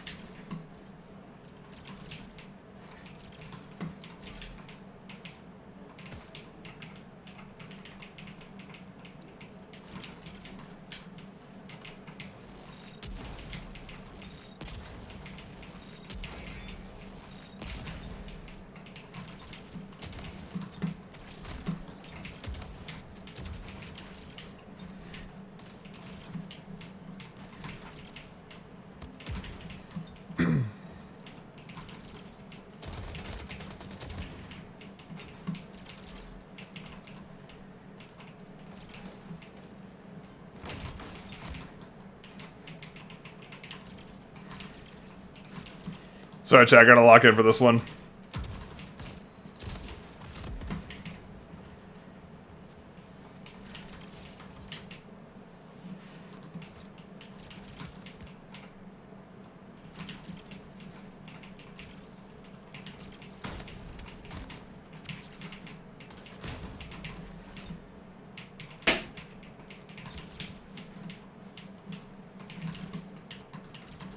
Oh man, pain. I almost forgot about Splitgate. Yeah, honestly, a lot of people did. Don't blame them there, but the Splitgate 2 is actually pretty fun, so...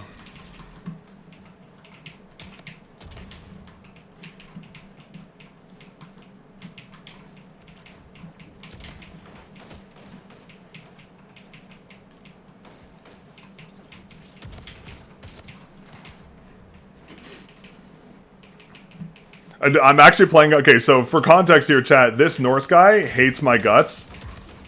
Like, hates my guts. This Norse guy really hates me. He's probably going to scream obscenities in the lobby after this game is over. And this other guy... The other guy with the Chinese name is my friend, so... So I'm going to lose this game, but I mean, it's fine. I mean, to be fair, I am leveling shotguns like a bot.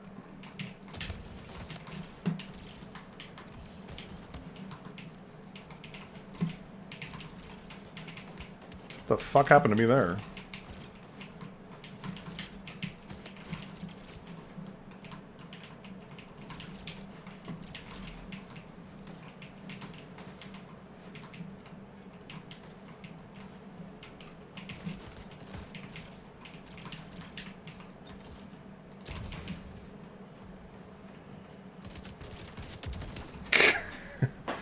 The whole family reunion? Yeah, pretty much. To be fair, I could sweat and actually win this lobby if I wanted to, but I don't really care.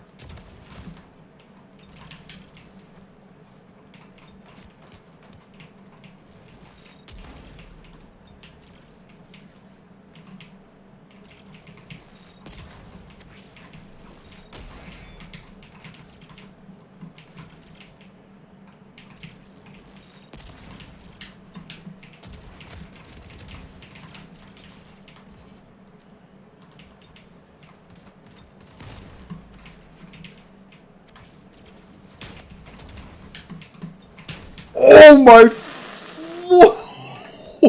Yo, chat, fucking clip that. What the fuck? Yo, that was sick.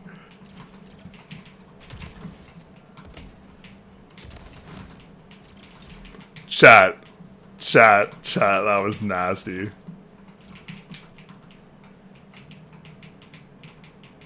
Aw, you're a fucking sniper, goddammit.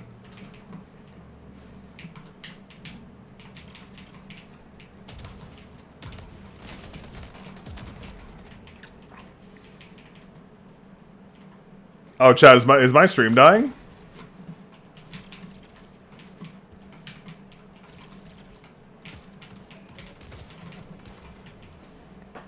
Is my encoder dying, chat, by the looks of it? Chat, let me know if stream drops.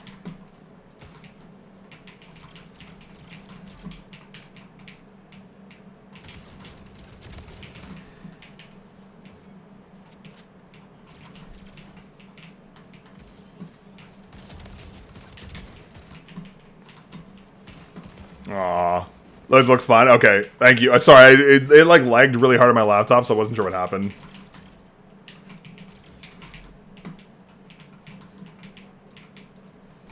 Kobe?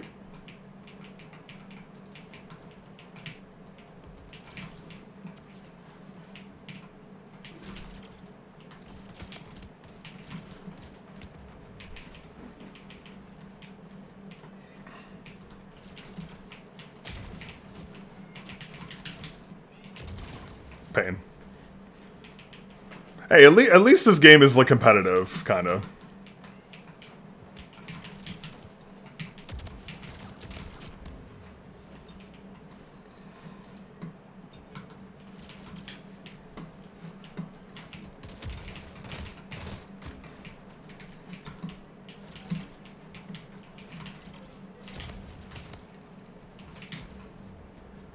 Pain. You got railgun. I'm sad.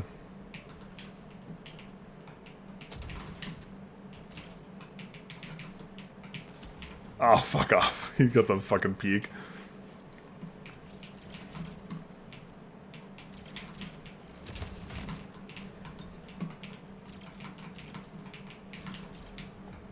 All right, ready for the obscenities, chat. Ready for this guy just to start yapping.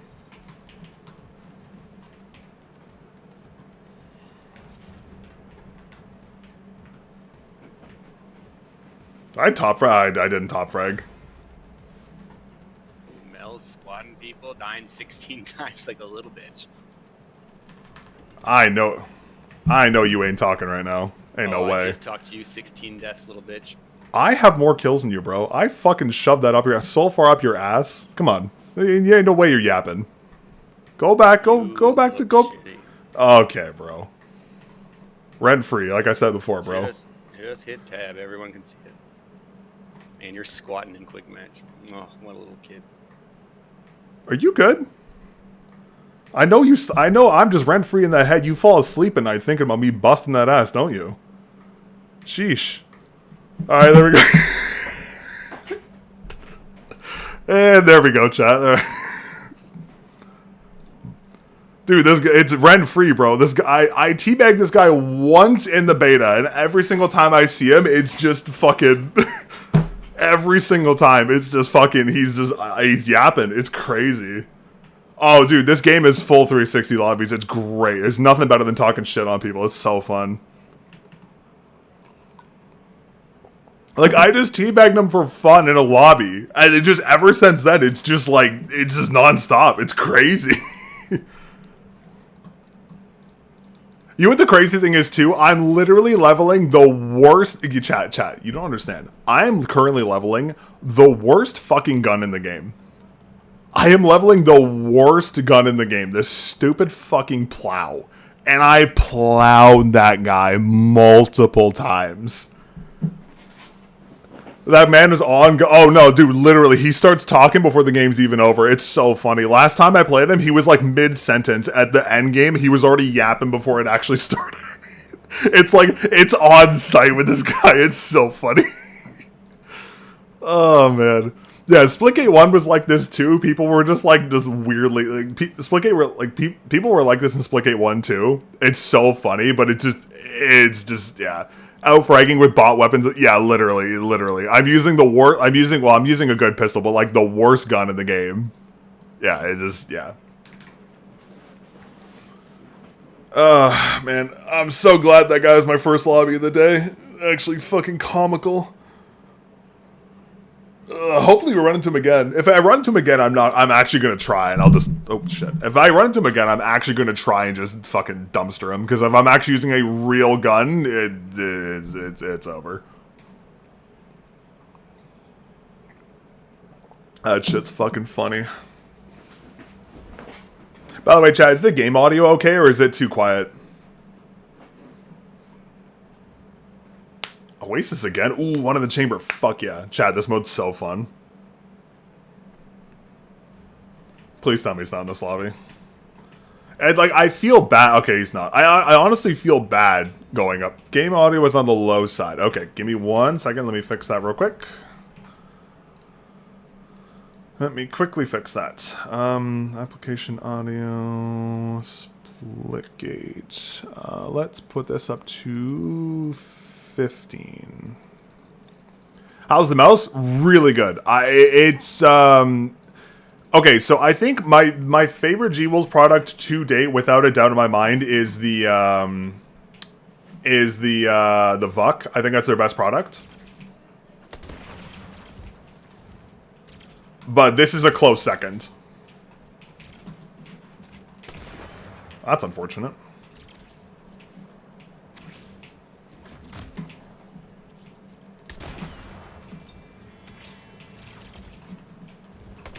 Oh, there's no way he fell for that. There's no way he fell for that. There's no way he fell for that. There's no way he fell for that. Oh my god, there's no way he fell for that.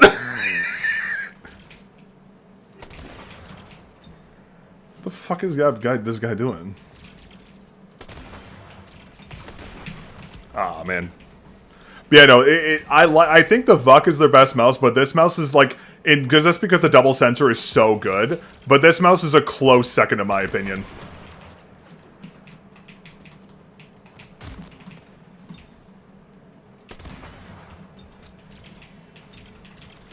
Aw. By the way, is game audio a little better now?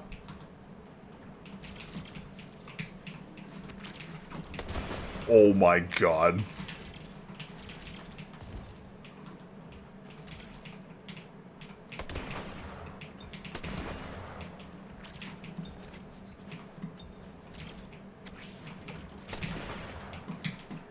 Sad I missed that.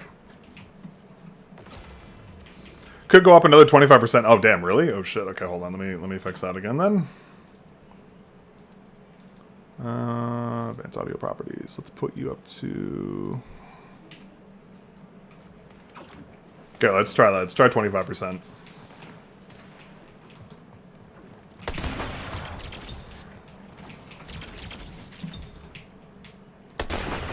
Ah, bang, nice shot. Is that better? Jeeble's product is so good. Ever see some fuck-ass AI wolf? Yeah, I keep telling them the AI art is, like, really bad, but they just don't want to do anything about it, so... The fuck just hit me? Oh, he's behind me.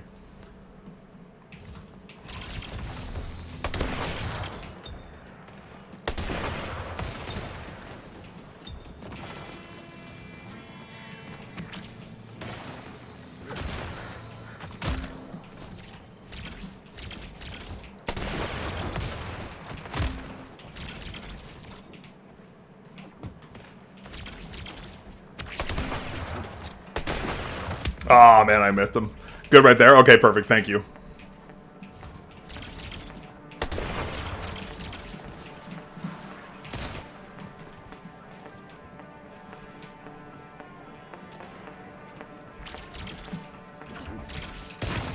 Damn it.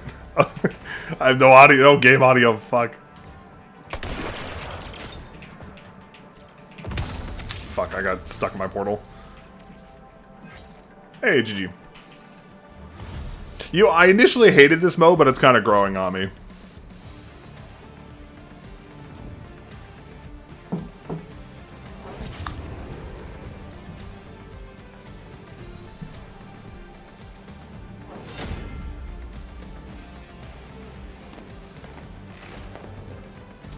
Splitgate 1 fast EDM music bumping in the background was such a vibe. Oh yeah, no, 100%. Yeah, I just blast the music. I usually just listen to a bunch of jungle when I play. It's so fun. To be fair, Splitgate 2, I will say, if you played Splitgate 2 and didn't like it, I don't blame you. Sorry, excuse me. I don't blame you, that game kind of sucked. The Splitgate 2 is much more akin to Splitgate 1. Or like Splitgate Reloaded is much more akin to Splitgate 1 in terms of how it feels. It's a much better game. There are some problems with it, like melee is still very overtuned. But the game is much, much better. It feels much more like Splitgate 1, which is the only reason I'm playing it, because Splitgate 2 was awful. But yeah, Splitgate Reloaded is pretty good. If you enjoyed Splitgate 1, definitely worth checking it out. It's definitely worth it. Ugh. Yeah, one thing I like about this mouse is because it's so light. I find it so flicky. I don't know why. I like the flickiness of this mouse. Feels good. I grew up in this era during the Quake Unreal Tournament era. Those players were the top dogs. Oh, man. I really wish I played back like Quake when I was younger. Because, like, I never got into gaming until I was a little older. Like, my main game was Star Wars Battlefront 2. I had, like, 3,000 hours in that fucking game.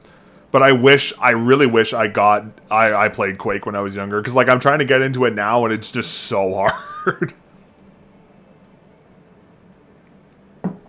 I'm hoping we get kind of, like, a revival of Quake or Unreal Tournament, though, soon. That'd be nice. Very overdue. Yeah, my games were... Oh, no, Star Wars Battlefront 2, and then I played TF2. TF2 is, like, I played so much Team Fortress 2. To be fair, great game. Loved TF2. Well, loved. It's definitely not doing that great nowadays, but...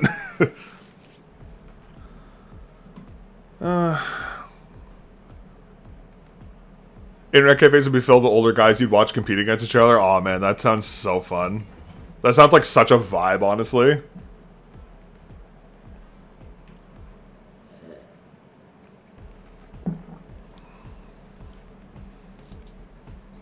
Yeah, I miss the old game. I really miss the old days of gaming when skill actually meant something and everyone just didn't call you shit or just called you like you know, like skill was actually a valued thing. In this guy's literally plugging his Twitch in this lobby. I'm going to make sure this guy never sees the light of day again. In game, of course.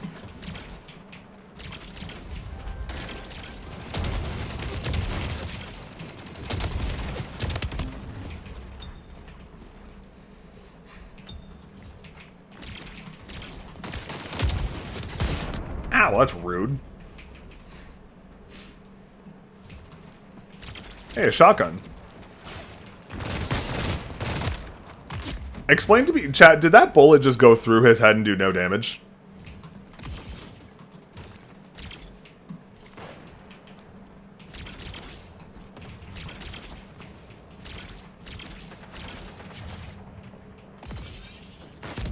That's a little fucky-wucky hit rig there.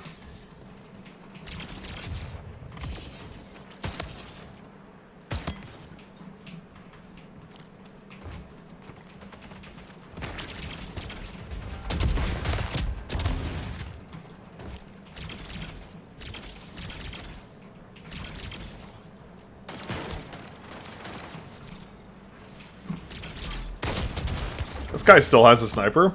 Looked like look at Missy crouched under. Yeah, the hitbox on the sniper rifle is literally bigger than my ass, so I don't know how it's possible. Like, the sniper rifle genuinely has one of the biggest hitboxes in the game. Like, it is actually comical how big it is.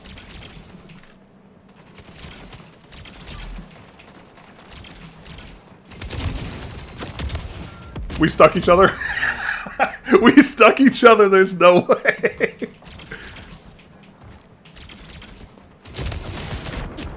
This guy just with the fucking stun disc is just sitting there every 2 seconds. Okay, bro. Oh, okay. That's damn sure. I can't wait to be done with these fucking shotguns. I'm so tired of this.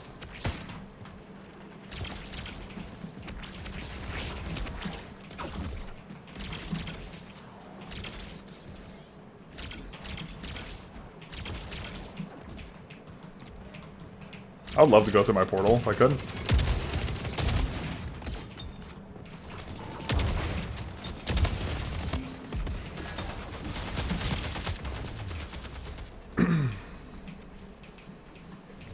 It's okay, chat. Every kill means we're closer to never having to use this stupid-ass gun again in my life. That's all that matters.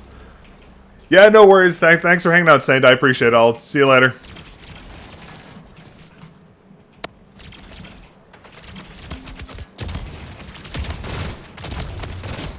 Literally, streamer crutching on power weapons and power-ups, man. Name a better combo I've never seen in my life.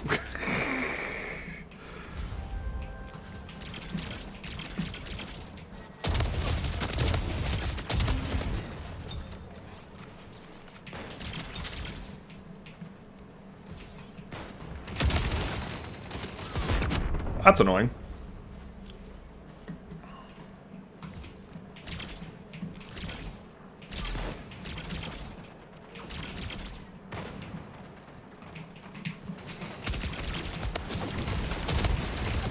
Man, why does my portal just stop working when I need it to work? Okay. Streamers crutching power weapons, acting like they're good. What a shocking coincidence. Never would have seen that happening ever. Okay. Chat, how much do you want to bet? Okay, here's how you know people are bad in this game, chat. Number one, they use the slide perk because slide perk is the most broken thing in the game, and it makes you infinitely harder to hit. Number two, you crutch power weapons. Number three, you just use like the meta bullshit, and that's pretty much just that's pretty much 90% of the players in this game.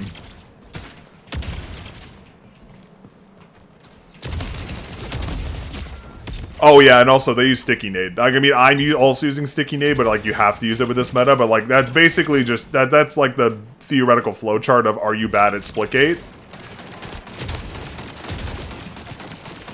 And yeah, that's pretty much it.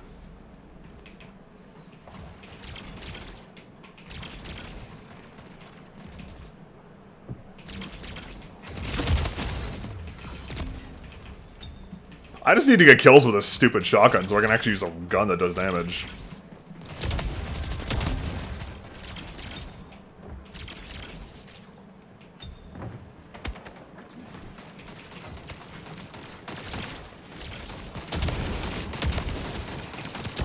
You're not dead.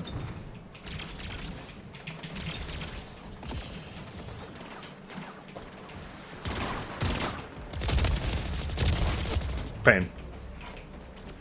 How close am I done? How close am I to being done with leveling this stupid gun?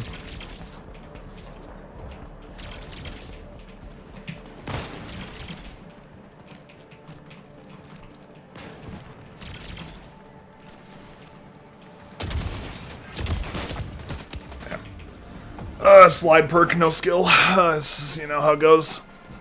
I would love. I really just need to use these stupid weapons so I can actually play the game. I'm so tired of using these shot. I've been leveling these shotguns for 3 days now. I'm actually just wanting to like just die. All right, these kids are terrible. There's nothing you can do. Yeah, that's the thing, chat. You have to remember, Splitgate, 90%, pretty much everyone in this game is terrible. I've done like there's not very many people who are good here in this game, and they all just abuse like cringe shit. Also, that guy's like 90% sure that guy's a controller player, so that also just negates his entire skill by 50%. How close am I to getting this? I'm level 5 out of 13. Jesus Christ, we're gonna be here for so long. Oh, kill me. We're gonna be here for forever. This is gonna take so long. We are actually gonna be leveling these for like the next week. I'm actually so sad. See, if the shotguns actually did damage, this would be like palatable. But the shotguns are literally filled with birdshot and just tickle the enemy. It just like you have to be like inside them for them to do damage. Well, the thing is just because the shotguns are so bad. It's not that like it's so easy to level all the other guns just because the shotguns suck. Like that's all it is.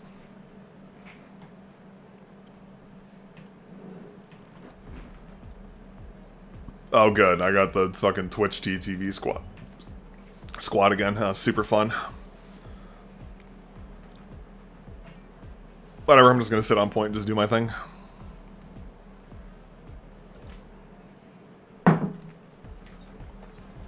Airsoft shotgun? Yeah, basically. There's only one shotgun that is, like, passably usable, and it's pretty bad as well. Like, every other gun in the game is, like, most of the pistols in the game are actually better than the shotguns. Like, some of the pistols in this game can actually be used as a primary.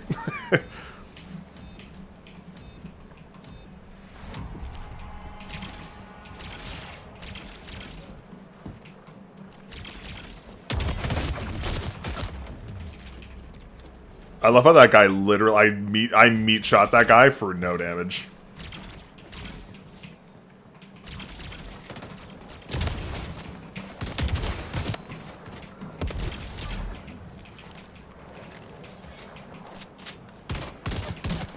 What the fuck? Where's the audio? Hello?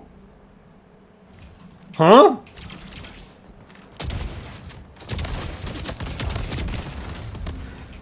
Hey chat, audio check? Who heard that guy? Show of hands.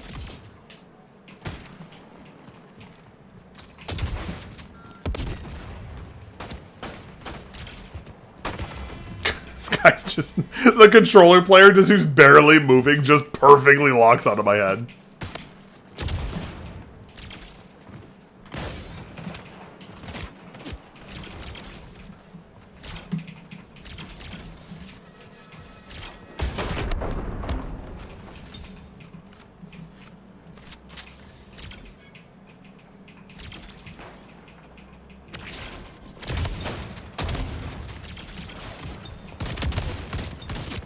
Man, no directional. Yeah, the audio in this game is bad.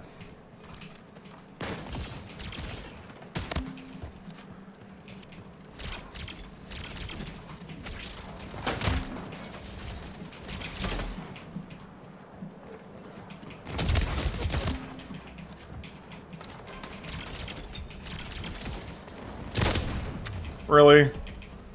Okay. Can this guy just get off here with the shotty?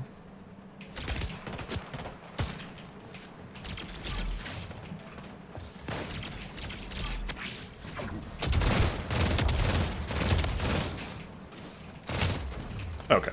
Yeah, this guy's a roller player. You can tell how he's playing.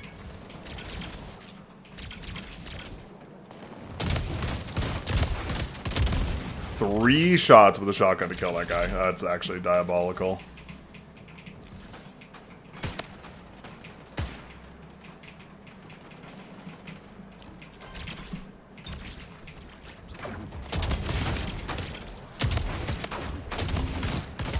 Pain.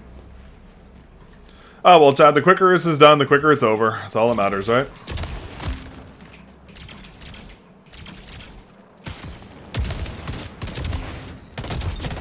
That's why Sarah Guy's just sitting here. Oh, man. TTVs with the controllers. Just name a better combo. You're telling me that guy is not stuck from that? Okay. I got shot around the corner. Fully behind the wall, by the way, but that's fine. Oh, okay. He's just sitting up there again. Cool.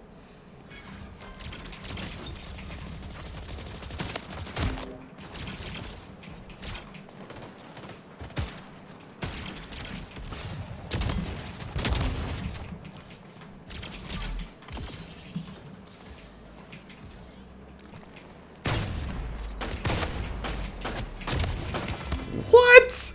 Dude, what is this shotgun damage? Can this thing do anything, please?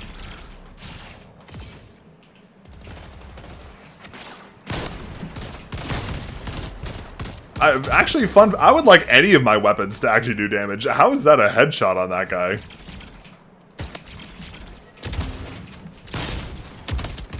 Right, this guy moves perfectly when the nade's gonna hit him too, of course.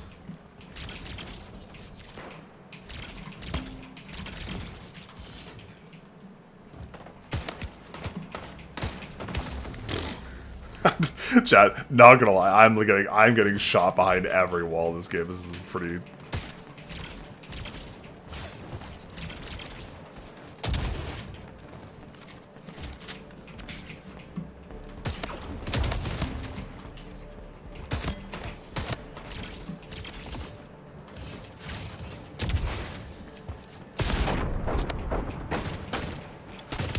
Are you fucking kidding me? Oh god, sorry, I'm a little sick still.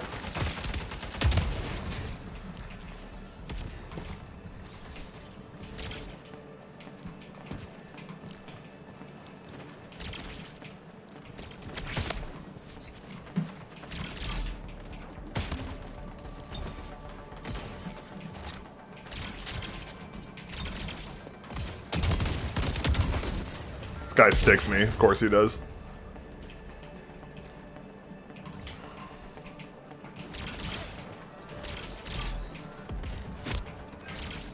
Ah, whatever. It's okay. We're gonna lose. Chat. We are fully going to lose every single game while we're leveling these guns. It's just not possible. Also, to be fair, the problem is that this game has. How do I say this nicely?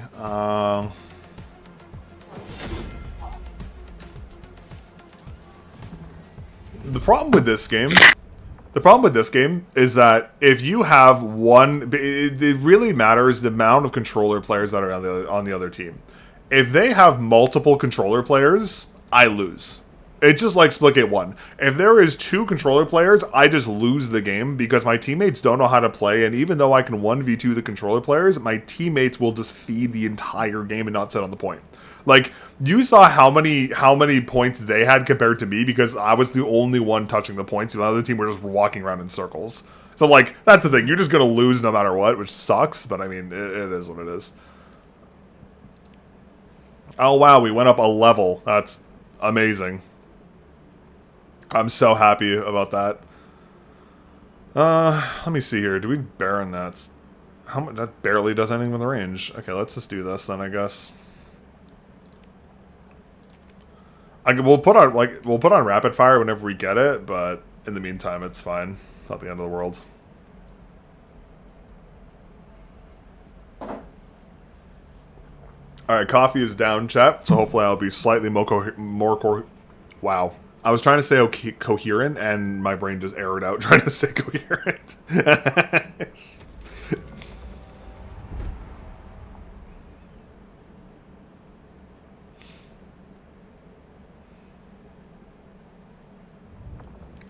Ooh, core. Okay, this is if this is King of the Hill. Okay, cool. This'll work.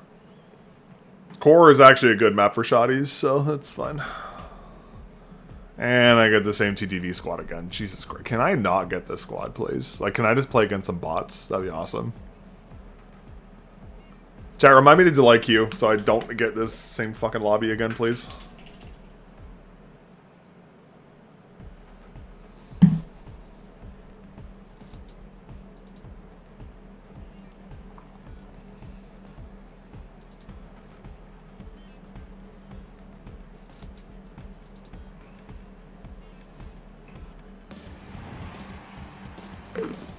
TTV squad is so bad. Yeah, it's just, yeah. TTV roller squad. GG.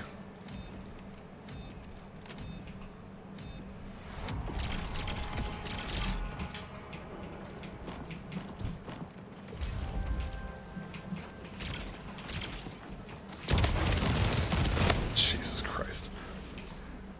Yeah, going against rollers with a shotgun might be a top 10 worst thing in this game.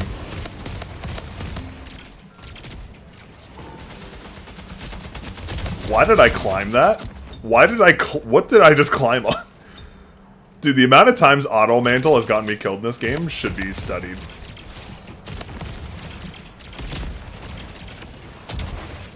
I shot too early. That's fine. I got him. That's all that matters. Oh, my teammate didn't even pick up the Borealis. Okay, cool. That's fun.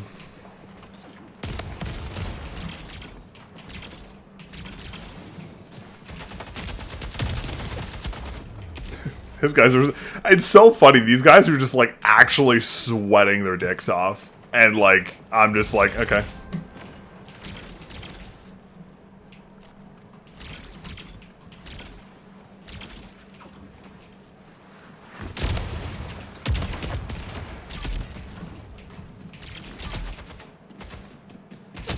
He's...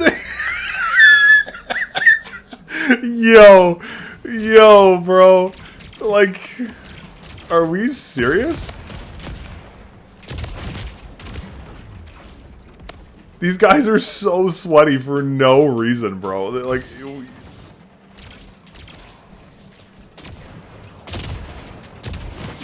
Jesus Christ, bro. Hey, what's up, RG? How's it going? I'm leveling shotgun, so like I'm just condemned to a life of just this. Unfortunately.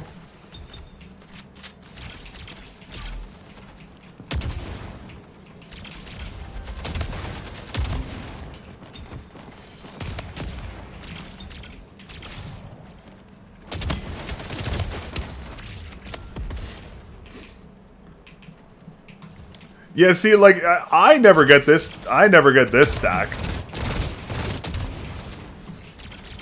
I'm never playing with the TTV stack. I'm always against the TTV stack.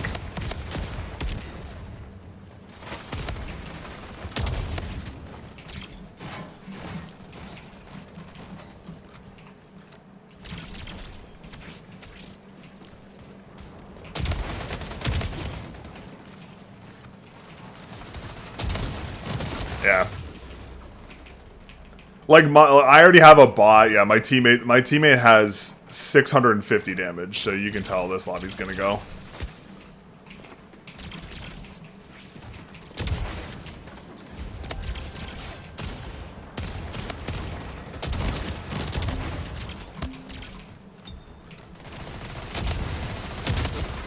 That is diabolical. That did no damage. Yeah, we're just like, so we're leveling shotties right now, RG, so we're just gonna be suffering. We're just gonna be suffering for a while, because like I gotta get these leveled, and I don't have a choice, and I'm playing against two TTV roller stacks who are just like, yeah, sit the fuck down, kid. You're not good.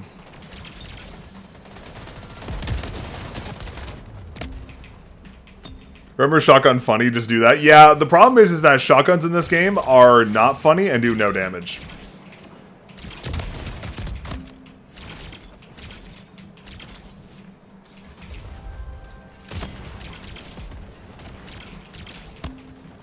So I would do the shotgun funny, but it's just not possible in this game, unfortunately.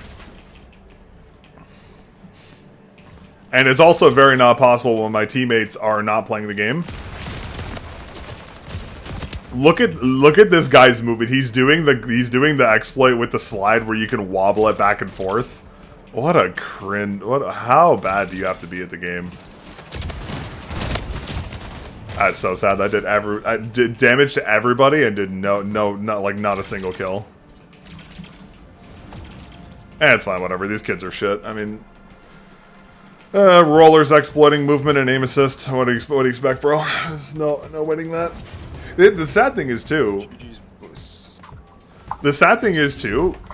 Even if I actually was using an actual gun, I would probably still lose these lobbies because I'm playing up against a roller. It's just the 2 roller stacks. It's just GG. You can't do shit.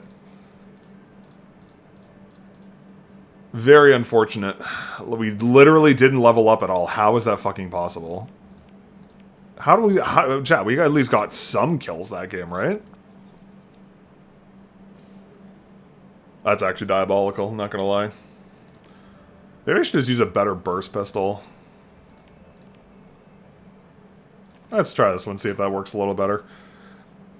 Like, so the idea in this game is that you gotta soften them up with a pistol and then pistol for like half the kills. It's supposed to matter. It's supposed to, if you do damage with them with the shotgun, it does count, but I guess it's not tracking. But yeah, you're right, it was pistol mostly.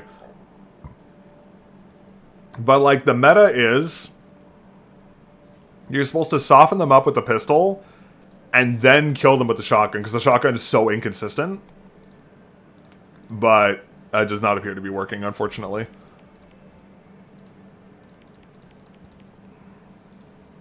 Maybe I should do loadouts. Maybe I should do melee mend for this, actually, and just do...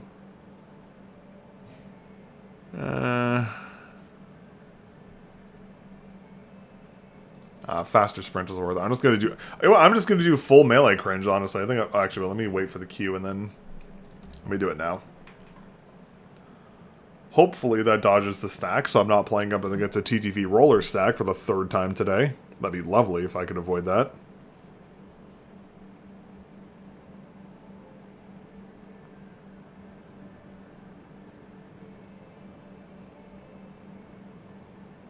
Hold on one second. Chat, wife calling.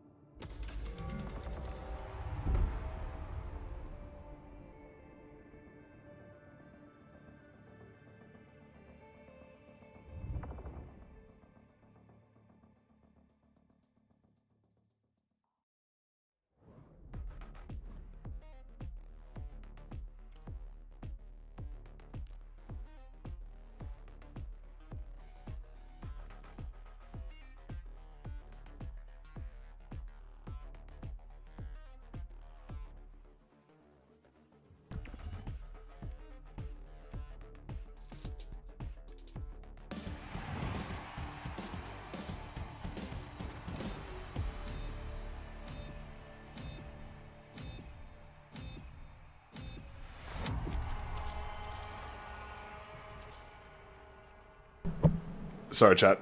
We are out of printer paper, and the wife had to call and ask where the printer paper was.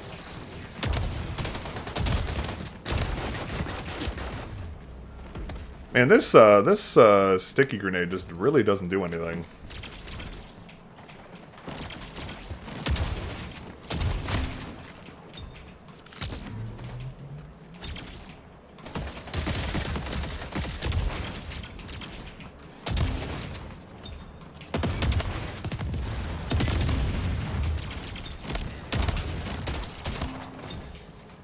Okay.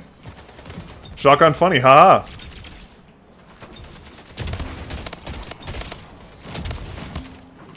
Chat, maybe shotgun funny, haha is still relevant.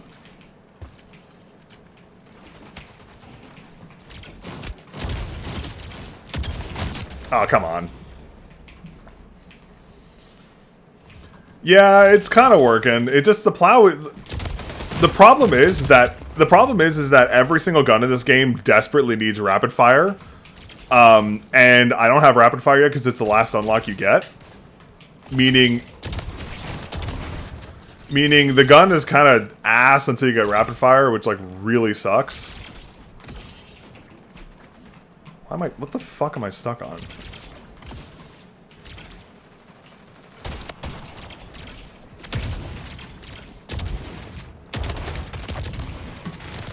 Ow.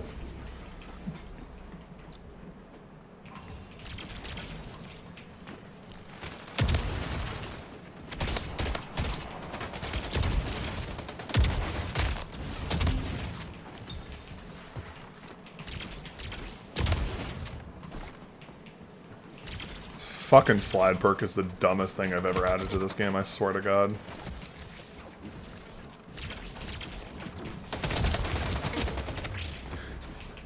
Hey, what's up, Ale? Hey, what's up, Ale? How are you doing today? Is shotgun problem is just a game problem? Oh no, it's just the shotguns are just criminally underpowered. That's all.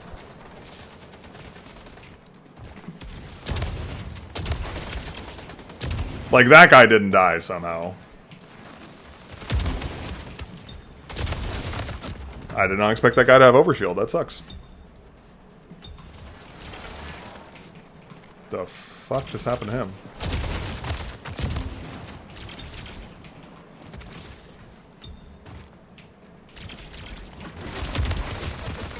Fucking. Oh, Arrows SMG. Got to be so bad the game to clutch on that. It's so bad.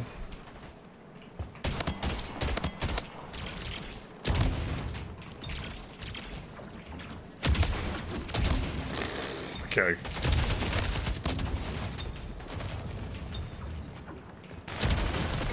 Pain. Hey, see you around, Alex. Have yourself a good one. From distance, I did not expect the third shot. Yeah, yeah.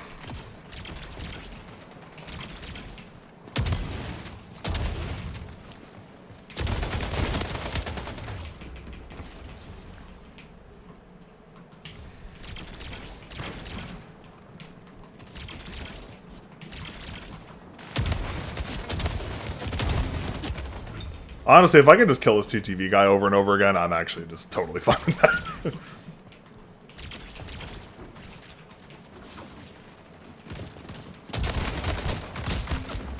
Man.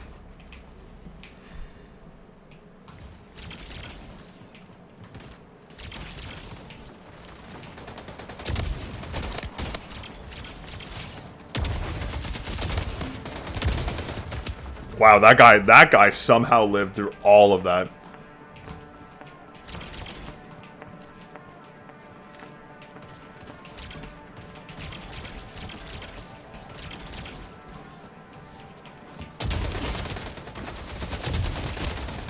If you get close to him, never pull out secondaries, use the shotgun as much as you can. Yeah, it doesn't work that well in this game. Like, I understand what you're saying.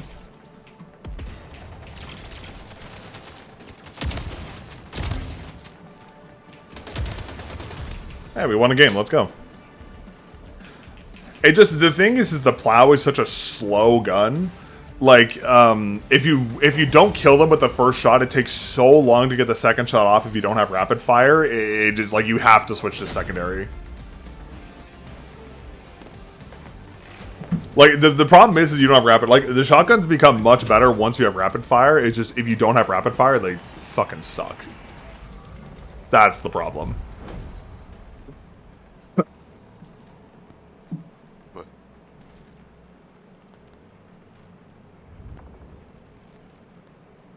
Okay.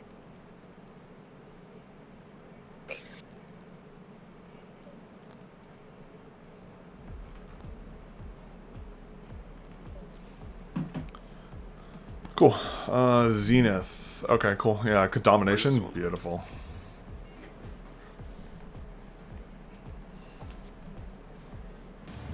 We're getting more, like, shotgun maps, thank God.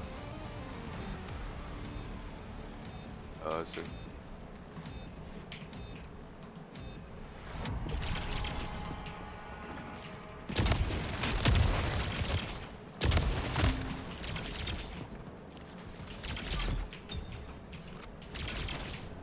ever play domination. I love the whole team having the same idea.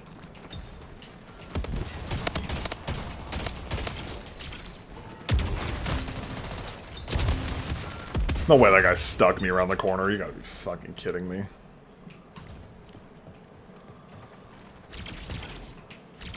Ouch. Ow.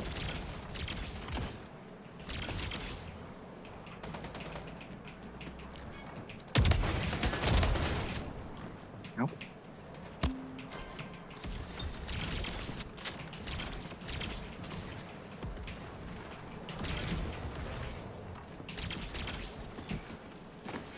Okay, let him have B. We can control A and C. Man. How that guy played is how long you should be playing it? Yeah, probably. Or maybe not.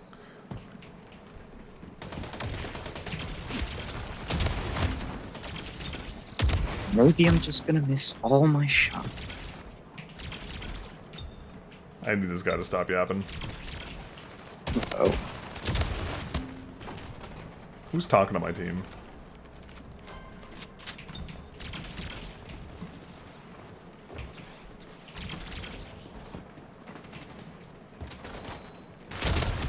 Ow. Okay, there's just a nade there.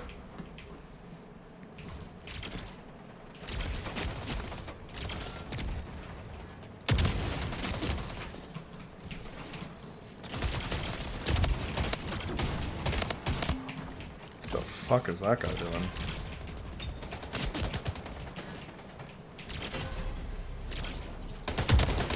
Come on. Should be a kill.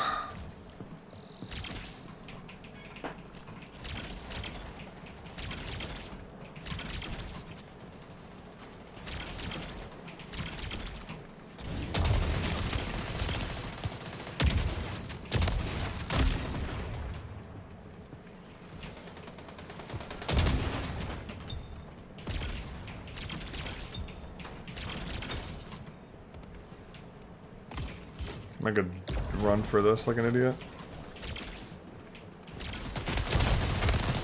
Wow, okay. Yeah, like, do you understand now the pain of these guns? Like, they're very inconsistent, which sucks.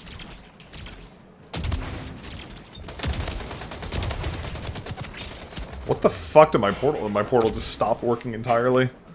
That's annoying.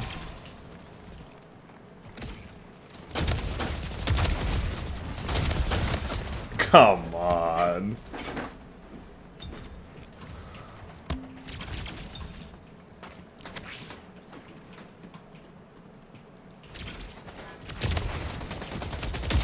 Whoa, hitch, damn.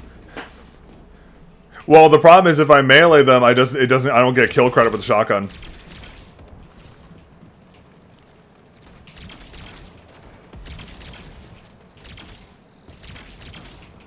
It's really dumb, but I mean, just...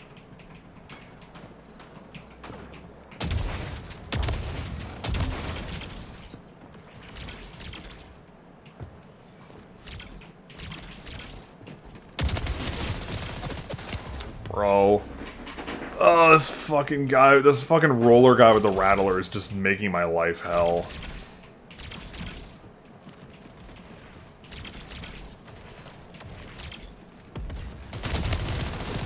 Bro, come the fuck on. How are you not dead? What is that?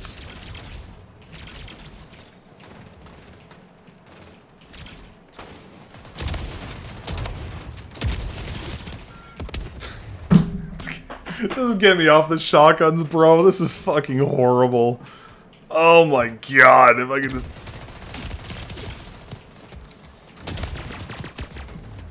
Dude, these are so bad. I can't even kill a bad... I literally can't even kill a controller player with this fucking thing.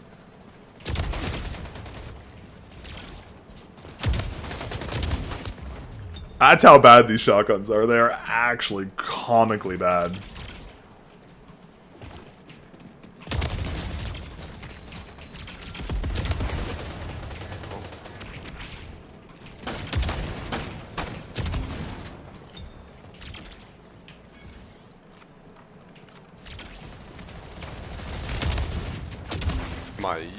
What is the... Jesus Christ. Shotgun movement? There's no shotgun. Oh, if I want... The problem is that the only way shotgun movement works in this game is if you just use slide perk, but I can't. Like slide perk is like basically roller only with how it works.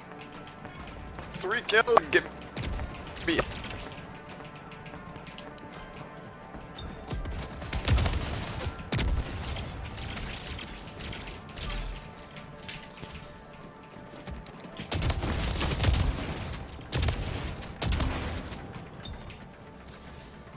Thank God they have a bot who sucks.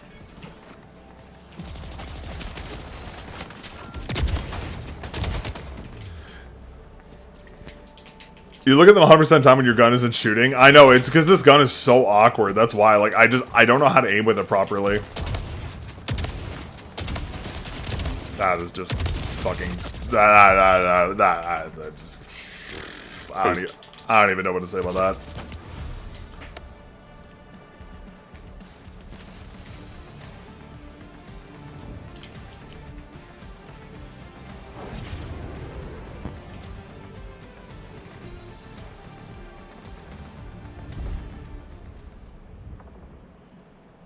Just do some weird, I think, run to the side. Yeah, but if they have, you have to understand, RG, if they have a aim assist, which they do, I just die no matter what. That's the problem. Like, the only way to beat aim assist in this game is to kill them at range, and if you have a shotgun, you don't have that option. So, like, you just have to run at them, unfortunately. There's nothing you can do about it. It's super dumb, but, like, it's what it is. It sucks. I mean, at least we're leveling it, thank fucking God.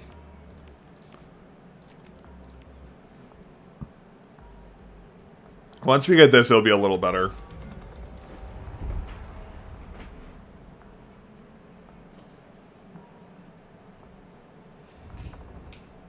Thank God we have... Oh, it's core 1 in the chamber. Okay, that's fine.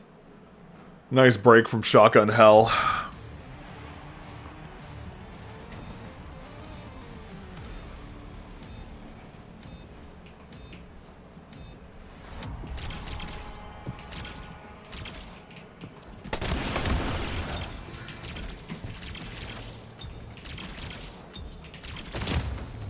The fucking hell? Did that guy just fucking spawn there? Hey, Mrs. Track, you've been running around. You'd be surprised, RG. You'd be surprised how cranked the aim assist is in this game. It's actually kind of sad.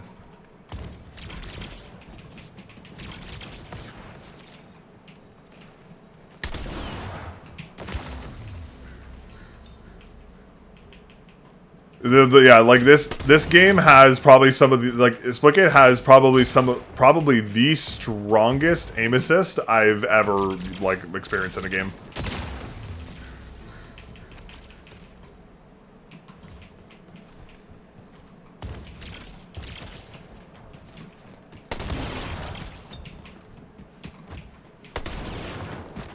What the fuck are you doing there? I would probably put it at, I would probably put it close to aim block's level of crunk.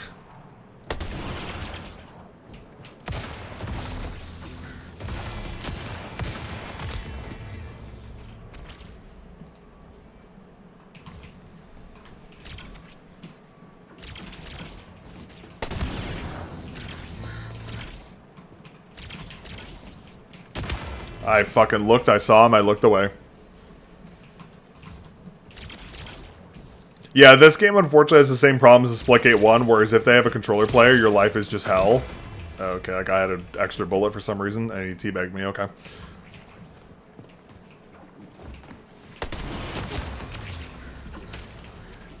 Yeah, it's like, I'm playing the game just because I just want to level the shotguns, but like, it's like every single, like, the M and K, like, I mean, this guy's a controller player. I'm on his screen for a millisecond and my head's just gone.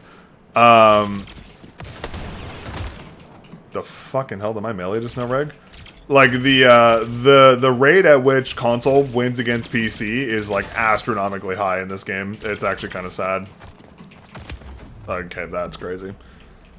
Yeah, like, M and K is by far the worst input, which makes you, puts you at a pretty significant advantage playing it. Okay, that guy just ate my bullet and just punched my head and just... Yeah.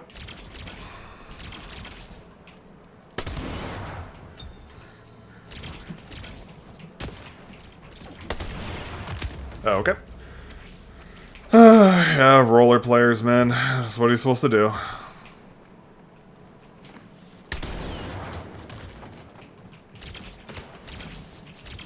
Why did my portal go there?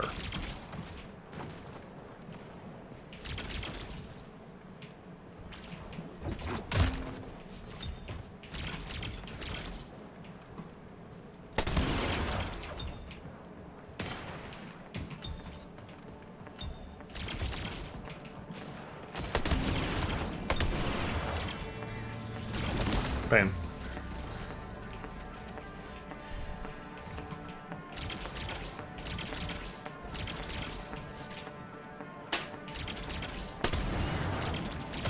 Pain.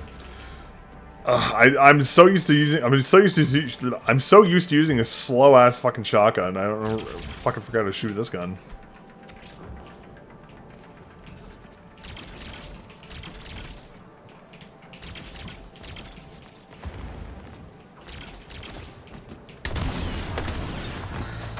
Okay, I meleeed first, but that's fine.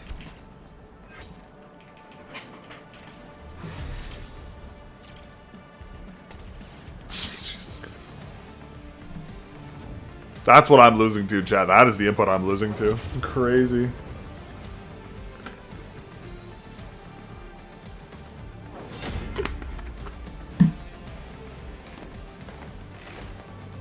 Alright. How you been though, RG? How happy New Year to you and all that? Hope all is well. Actually, let me take off one in the chamber because it's kind of not what I'm feeling right now.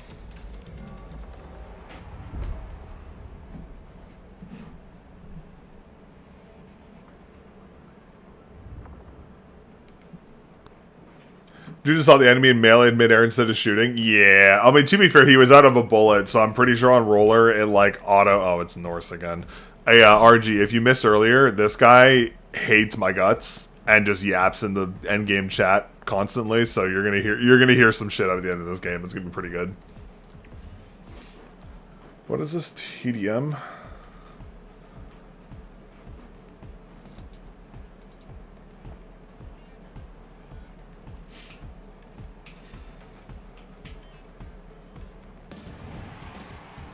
I will liberally be teabagging this one guy.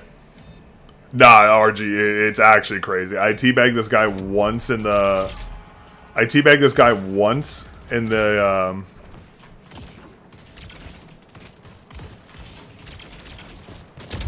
I teabagged this guy once in the beta, and it's just been, like, I'm just rent-free ever since. It's actually crazy.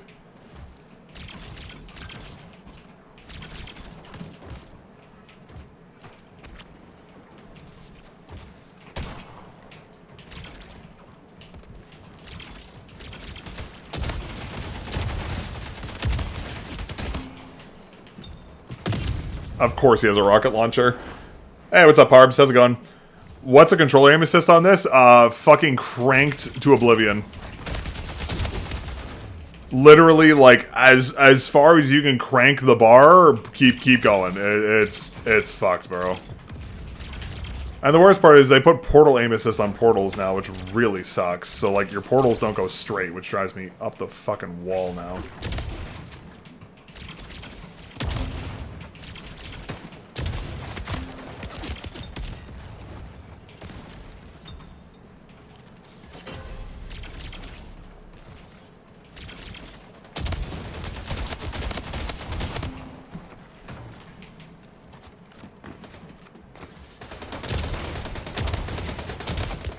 Can't believe that. I cannot. Why would they ruin the game like that? Because they're fucking stupid and they did the exact same thing as Splitgate 1 and they learned nothing.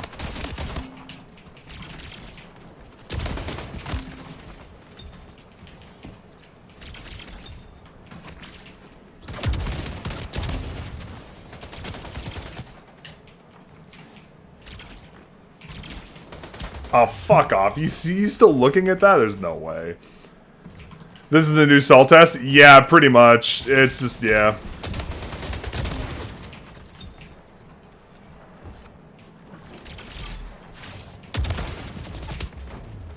Well, launch it. Yeah, there we go. Yeah, there we go. The bags for no reason. Yep.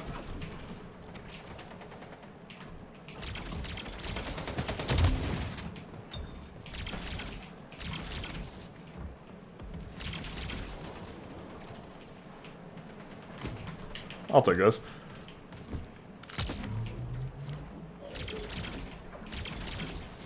Fucking hell. I gotta fix this hitching issue.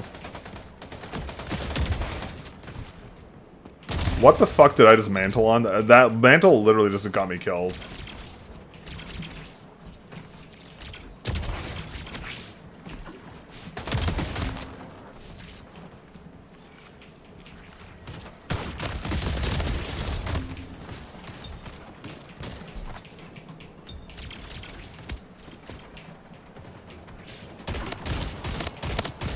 Pain. I would instantly uninstall the game after experiencing this. Yeah, I just hate myself, so... What the fuck just happened to me? I mean, to be fair, the roller is not that bad if you're... Where the fuck was that guy? Any audio or indication of where that guy is? No? Okay, cool.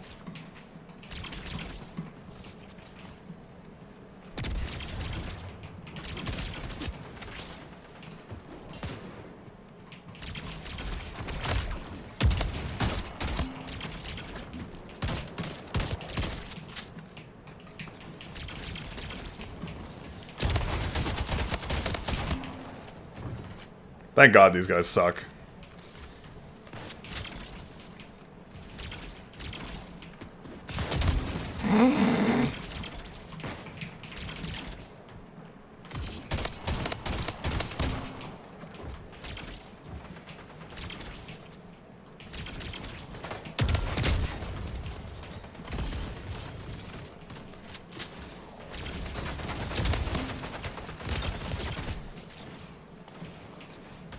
Aw, man, he saw me. The shotgun knock crowd one tapping the dude is crazy. Yeah, what did I tell you, bro?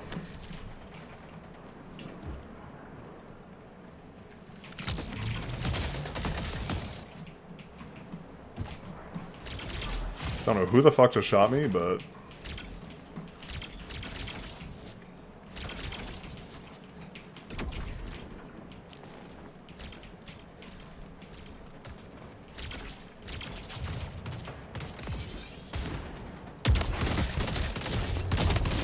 Are we... Okay, I was gonna say that if I die to that, I'm considering legal action.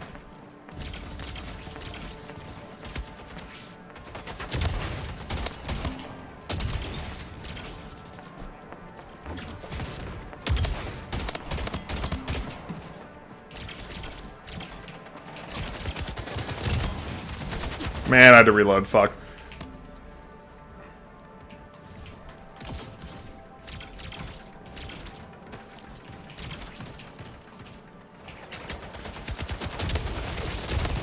Wow, okay, my portal just stops working.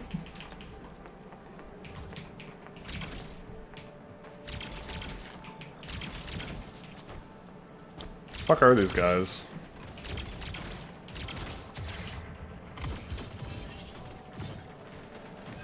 Okay, we won. GG. All right, chat. You ready for this guy to start yapping? Ready? Keep in mind, this guy has 16 kills. You ready for this guy to start yapping? Yappa, yappa, yappa, yappa, yappa. Still died a lot, Mel. I know you ain't talking after I've plowed your ass 2 times this game. Ain't no way. Still died a lot. Oh. I'm leveling a fucking shotgun, bro. What do you expect? I'd be happy to switch to AR and make it worse for you if you want. Stop complaining about shotguns, teammate. You're terrible. Oh, GG, everybody. GG. Hey, Norris, I'd be happy to switch back to AR to make this way worse if you want. Let me know. Norris, you should 1v1 him. You should 1v1 him and see what happens. Nah, I don't want... I bet he beats you any day. Nah, I don't want to do this to this guy's ego. I'm already rent-free in this guy's head. Yeah, I bet he's gonna think about this all night. Because he can't just handle losing. I mean, bro, I teabagged him once in beta, and he just yaps me every single time he sees me. I don't know what the fuck is going on. Opponent is taking D. Yeah, I slammed him last game, too, because he's dog shit. Yeah, I don't know, bro. The 9-year-old... GG's. The 9-year-old controller kid? Yeah, for real. He was way worse earlier today. I think he's starting to numb to the fact that I keep killing him.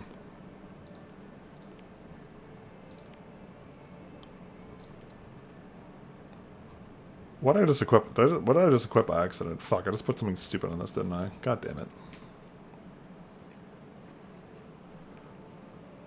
Okay, how much closer are we? We're level 8 out of 13. Oh, there's a miracle, chat. We're almost there.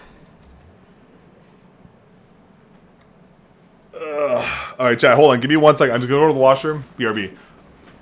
Like I was talking trash. Yeah, it's the same guy as last time, Par, but same guy. Alright, hold on. I'll be right back, chat. Give me 2 seconds.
Alright, chat, we back.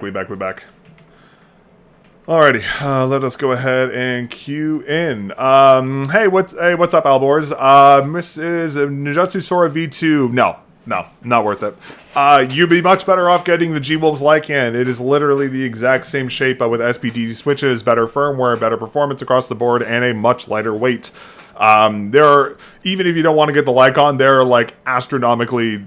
Like, there are so many other better options on the market compared to the Sora V2. Like, don't get me wrong, Ninjutsu did a good job with the Sora V2. Like, it's okay. There were some performance issues at first, but there are much better options on the market. Like, even getting an OP1AK V2 is just an astronomically better mouse, in my opinion.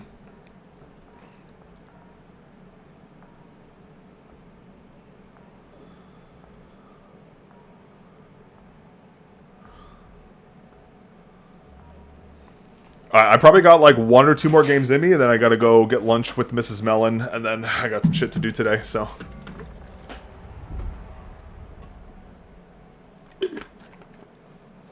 I can get a brand new one for 50 euros. Okay, for 50 euros on sale, that's not a bad option, but I would still argue there are better options on the market.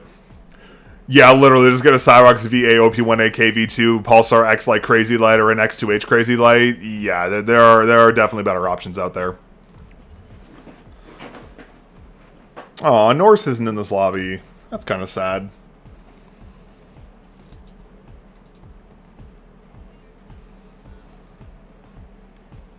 The only problem with the Cyrox is the scroll wheels are kind of fucky.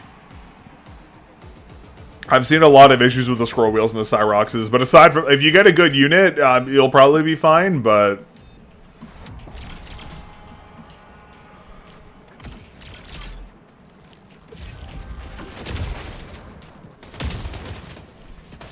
Oh my god, this got meleeed. Top 3 mice right now? To be completely honest with you, I don't really have a top 3 because I switched them so much. I mean...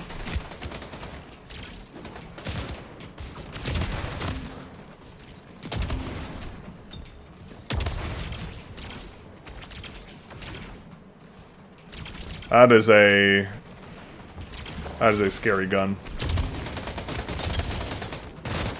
Ah, man, damn it. Top 3 company?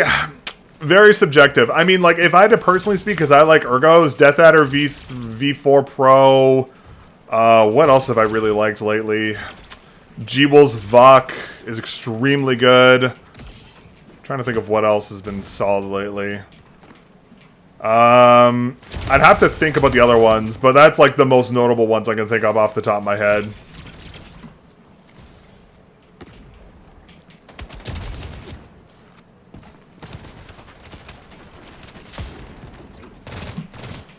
Ow, that's rude. I had some real OG COD lobby vibe, dude. Trash talking you teabagged him once a year ago, and yeah, it's literally like an Xbox 360 lobby. It's kind of sick, actually. Yeah, no, those are the only 2 ones I can think off the top of my head right now. I could be... There are probably more I could think about. I just don't have them. I just don't know off the top of my head. 3 company is also very subjective. I mean, it's really hard to say, honestly, because they all have flaws. Like, they're not all perfect. That is some diabolical. That's some diabolical shit right there.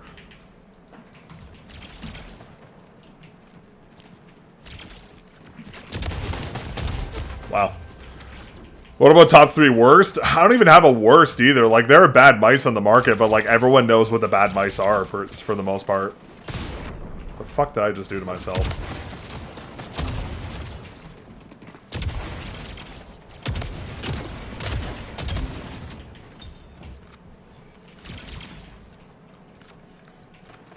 Top 3 worst companies? Okay, there we go. There we can... What the fuck just happened to me? Top 3 worst companies? Fuck, that's a long list. Glorious, Logitech... What else?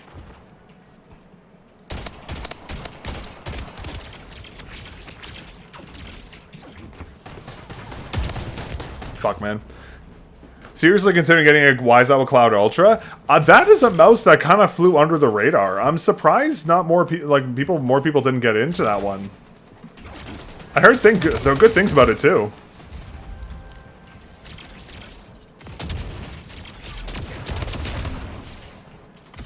That was kind of cool.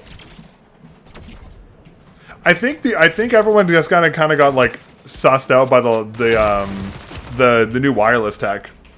It's a good shape, though. I mean, can't really argue there. It's a good shape for big hands.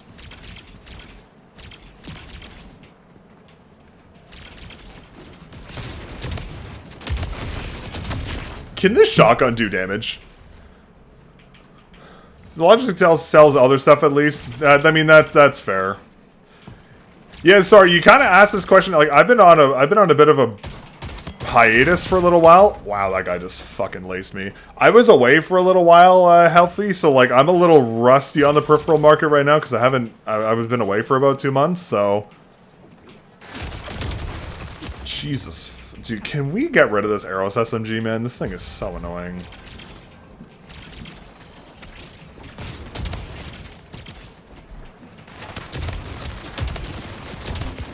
I got a kill.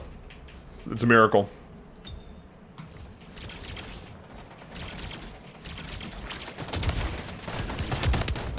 This guy also has a shotgun, but he has the better one, so I lose.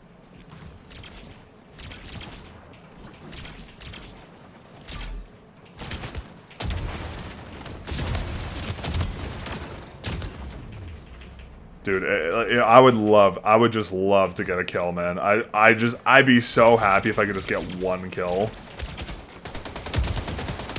I'd be so happy if I could just get 1 kill with this awful gun, please.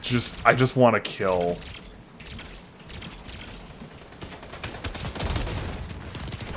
You're telling me that doesn't kill? You're telling me that doesn't kill? Fucking hell, man. Dude, it kill.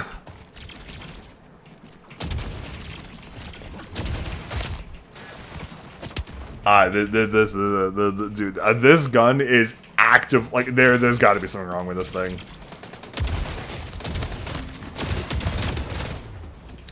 Peripheral companies kind of go to their customer support is better than Razer and some big name brands. It is and it isn't. It very much depends who you ask, because experiences are so varied depending on who you talk to.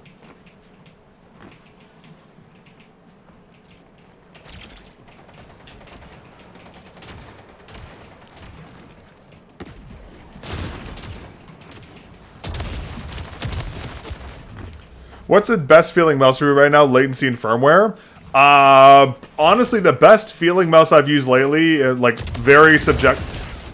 Did I just get pulled from fucking Mexico by that grav? I did. That's actually super fun. The best feeling mouse I've used lately in terms of, like, aim performance and just raw feel is, without a doubt, the Jeebles VUC. That thing is awesome.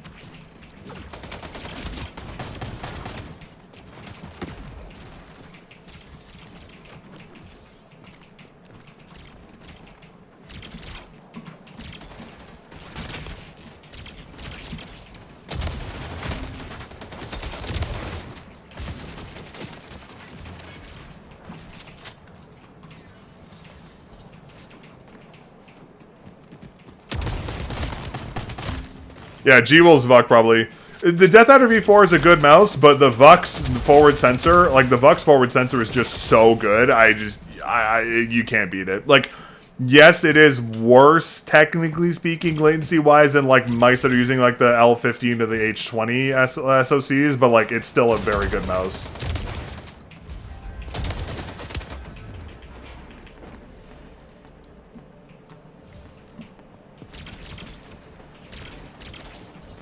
This is annoying, because I need a lobby where people don't use their brains, but these people are using their brains. Fucking God. Of course the guy I half-tap with the shotgun has a fucking Bori, of course. And my portals to stop working for no reason again.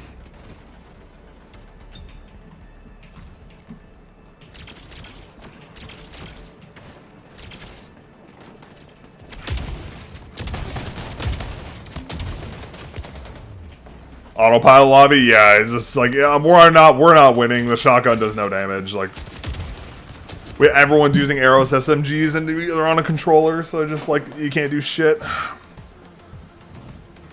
You're not sponsored by Jeebles? No, I'm not. I'm not sponsored or affiliated with any brand or any company on the channel. Period.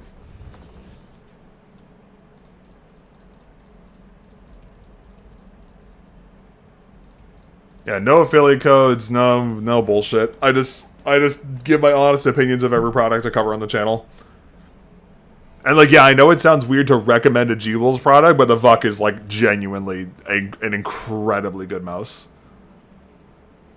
To be fair though, I guess if you don't really care about forward sensor positions, you don't see as much value in that mouse. But like, for me, who doesn't mind using a forward sensor position, it's really good. Yeah, the only downside to that mouse is that it doesn't have a coating, the shell's a little hard to grip, and like, the side button tensioning could be a little better, and it could be using an updated MCU, but it's still like, it's still very good though.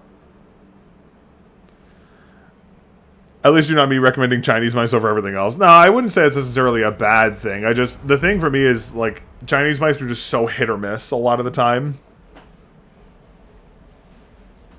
Like, that's my thing. It makes it hard to recommend, because every single time I hear something good about a Chinese brand, like Cyrox is, I would say, good, but like, you're talking like ATK, like, what are those kinds of mice? It's like, it's such a 50-50 every time. Oh, man, this thing levels up so slowly.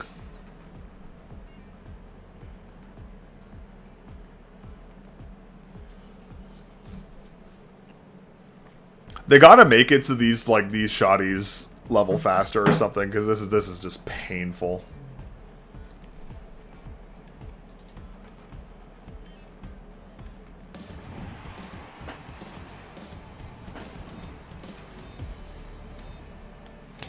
Alright, chat, LG, let's try and make it a good one.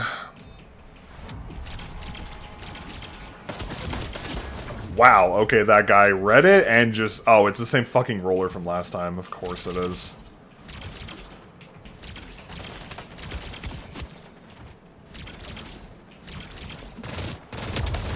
Wow, okay, well this is not a lobby I'm gonna have a good time in. It is just a full roller stack.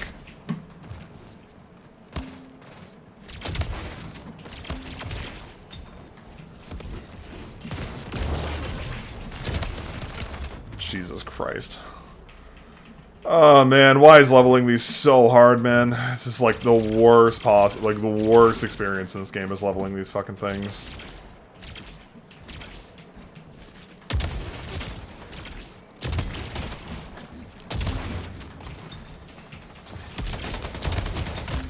My god, I got a kill, chat. It's a miracle.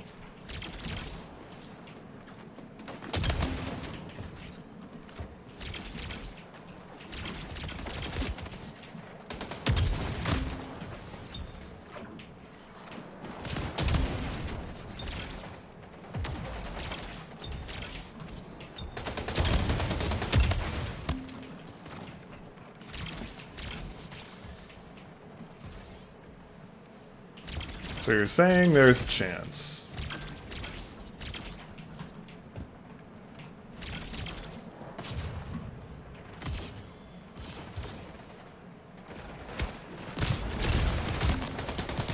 Yep, nope. Yeah, you're right. I ordered an MGL7 Ultra, and even though customer support was the non-plus, difference pretty huge between the two as well. Yeah, that's the thing. And like, also Chinese mice always use those big ass fucking batteries because they don't have their own firmware. So like, that's another. Oh my god, why is a shotgun getting out DPS by fucking AR, bro?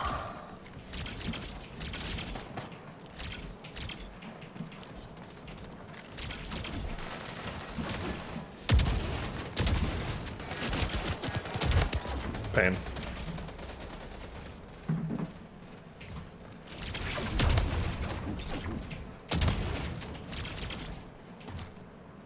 That guy just go to fucking space? Where did that guy go? I melee and it just doesn't give him the melee. Fucking hell, bro. Look at this guy. This guy is just everywhere.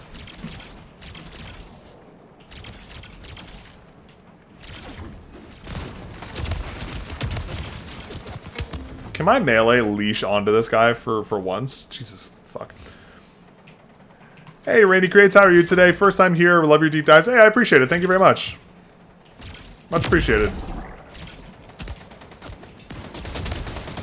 Okay. A lot of Chinese models have 200 and 500 milliamp batteries. I've seen 800 in some of them too, which is even crazier, I think.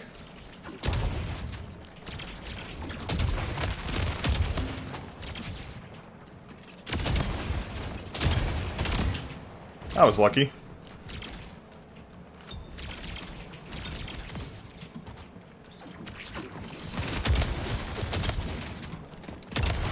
This guy is a stim too. Jesus. Hey, Jazz, I forget what the brand was, but by the way, Chad, this is a perfect example. This is a perfect example of why over-portaling is bad. This guy is racing around this map like a cheetah. And what is he doing? He's just dying constantly. I mean, to be fair, what am I doing? I'm also dying on constantly. But, like, there is limits to portaling in this game, and this guy is the perfect example of why you shouldn't portal so much.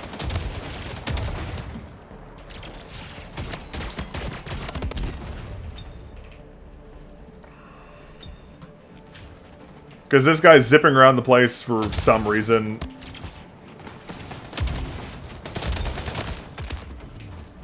I died to a melee fight, by the way. That's super fun.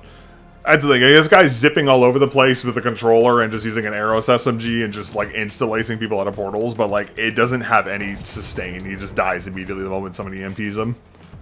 And that's why you don't over-portal. Because over-portaling is just pointless. It just literally just makes you a worse player. Alright, please tell me we leveled up. Please tell me we leveled up this godforsaken fucking shotgun. Please tell me we leveled this up. Because we were like 10 points away from getting a level at the beginning of this map. We literally got half a level for getting 20 kills. Okay, cool. That's super fun. I love that. That's awesome. Oh, man. We're going to be leveling these until, fuck, next year. We might actually be leveling these until next year. Not gonna lie. Which kind of sucks, but I mean, it is what it is. It's actually diabolical. Alright, anyways, chat. Hope you're doing well. I tried to contact Extra Pad a few times, no luck. Your previous video, we were talking about care, the communication, and reach marketing. I actually am no longer working for Extra Pad anymore, unfortunately, so I can't really help you with that. The best way to contact them would be their socials, but I'm not sure who the social media manager is anymore. But I stepped away from my role a little while ago due to some family stuff, unfortunately, so I wouldn't really be able to help you there. Sorry. Okay. Alright, chat, that's all me done for the day. But the wife is quote-unquote fading because she needs to get food, so I gotta go get food with her, so I'm out of here. Alright, anyways, I appreciate you guys chilling. Yeah, no worries, it's okay. Just I was pretty much done all my duties there at X-Ray Pad anyways, so the timing worked out towards the end there, but anyways, it's all good. But anyways, I'm out of here. Thank you very much for chilling and hanging out. It was nice to have a stream back. I appreciate y'all chilling and vibing for a little. It was nice to be back. I will have another stream soon for the unboxing of the Fender Pro. I'm going to see if I can actually use that mouse. I don't know if it's going to be too small, but anyways, that is what it is. Review of the Logitech GPX V2 is out last week. If you guys missed that, the teardown, the full review are already out, and I will have a review of the GWO's HTX2 Pro going live on Wednesday. Channel members, you guys have early access to that video, so go ahead and check that out if you guys are interested. And again, if you guys want to support what I do here on the channel with the in-depth dives and the teardown project and all that stuff, consider becoming a channel member, as that is the best way to directly support. But I appreciate you guys chilling and hanging out and watching me lose my mind as leveling shotguns and Splitgate. I appreciate it, and I will catch y'all later. Hope you have a good one. Peace.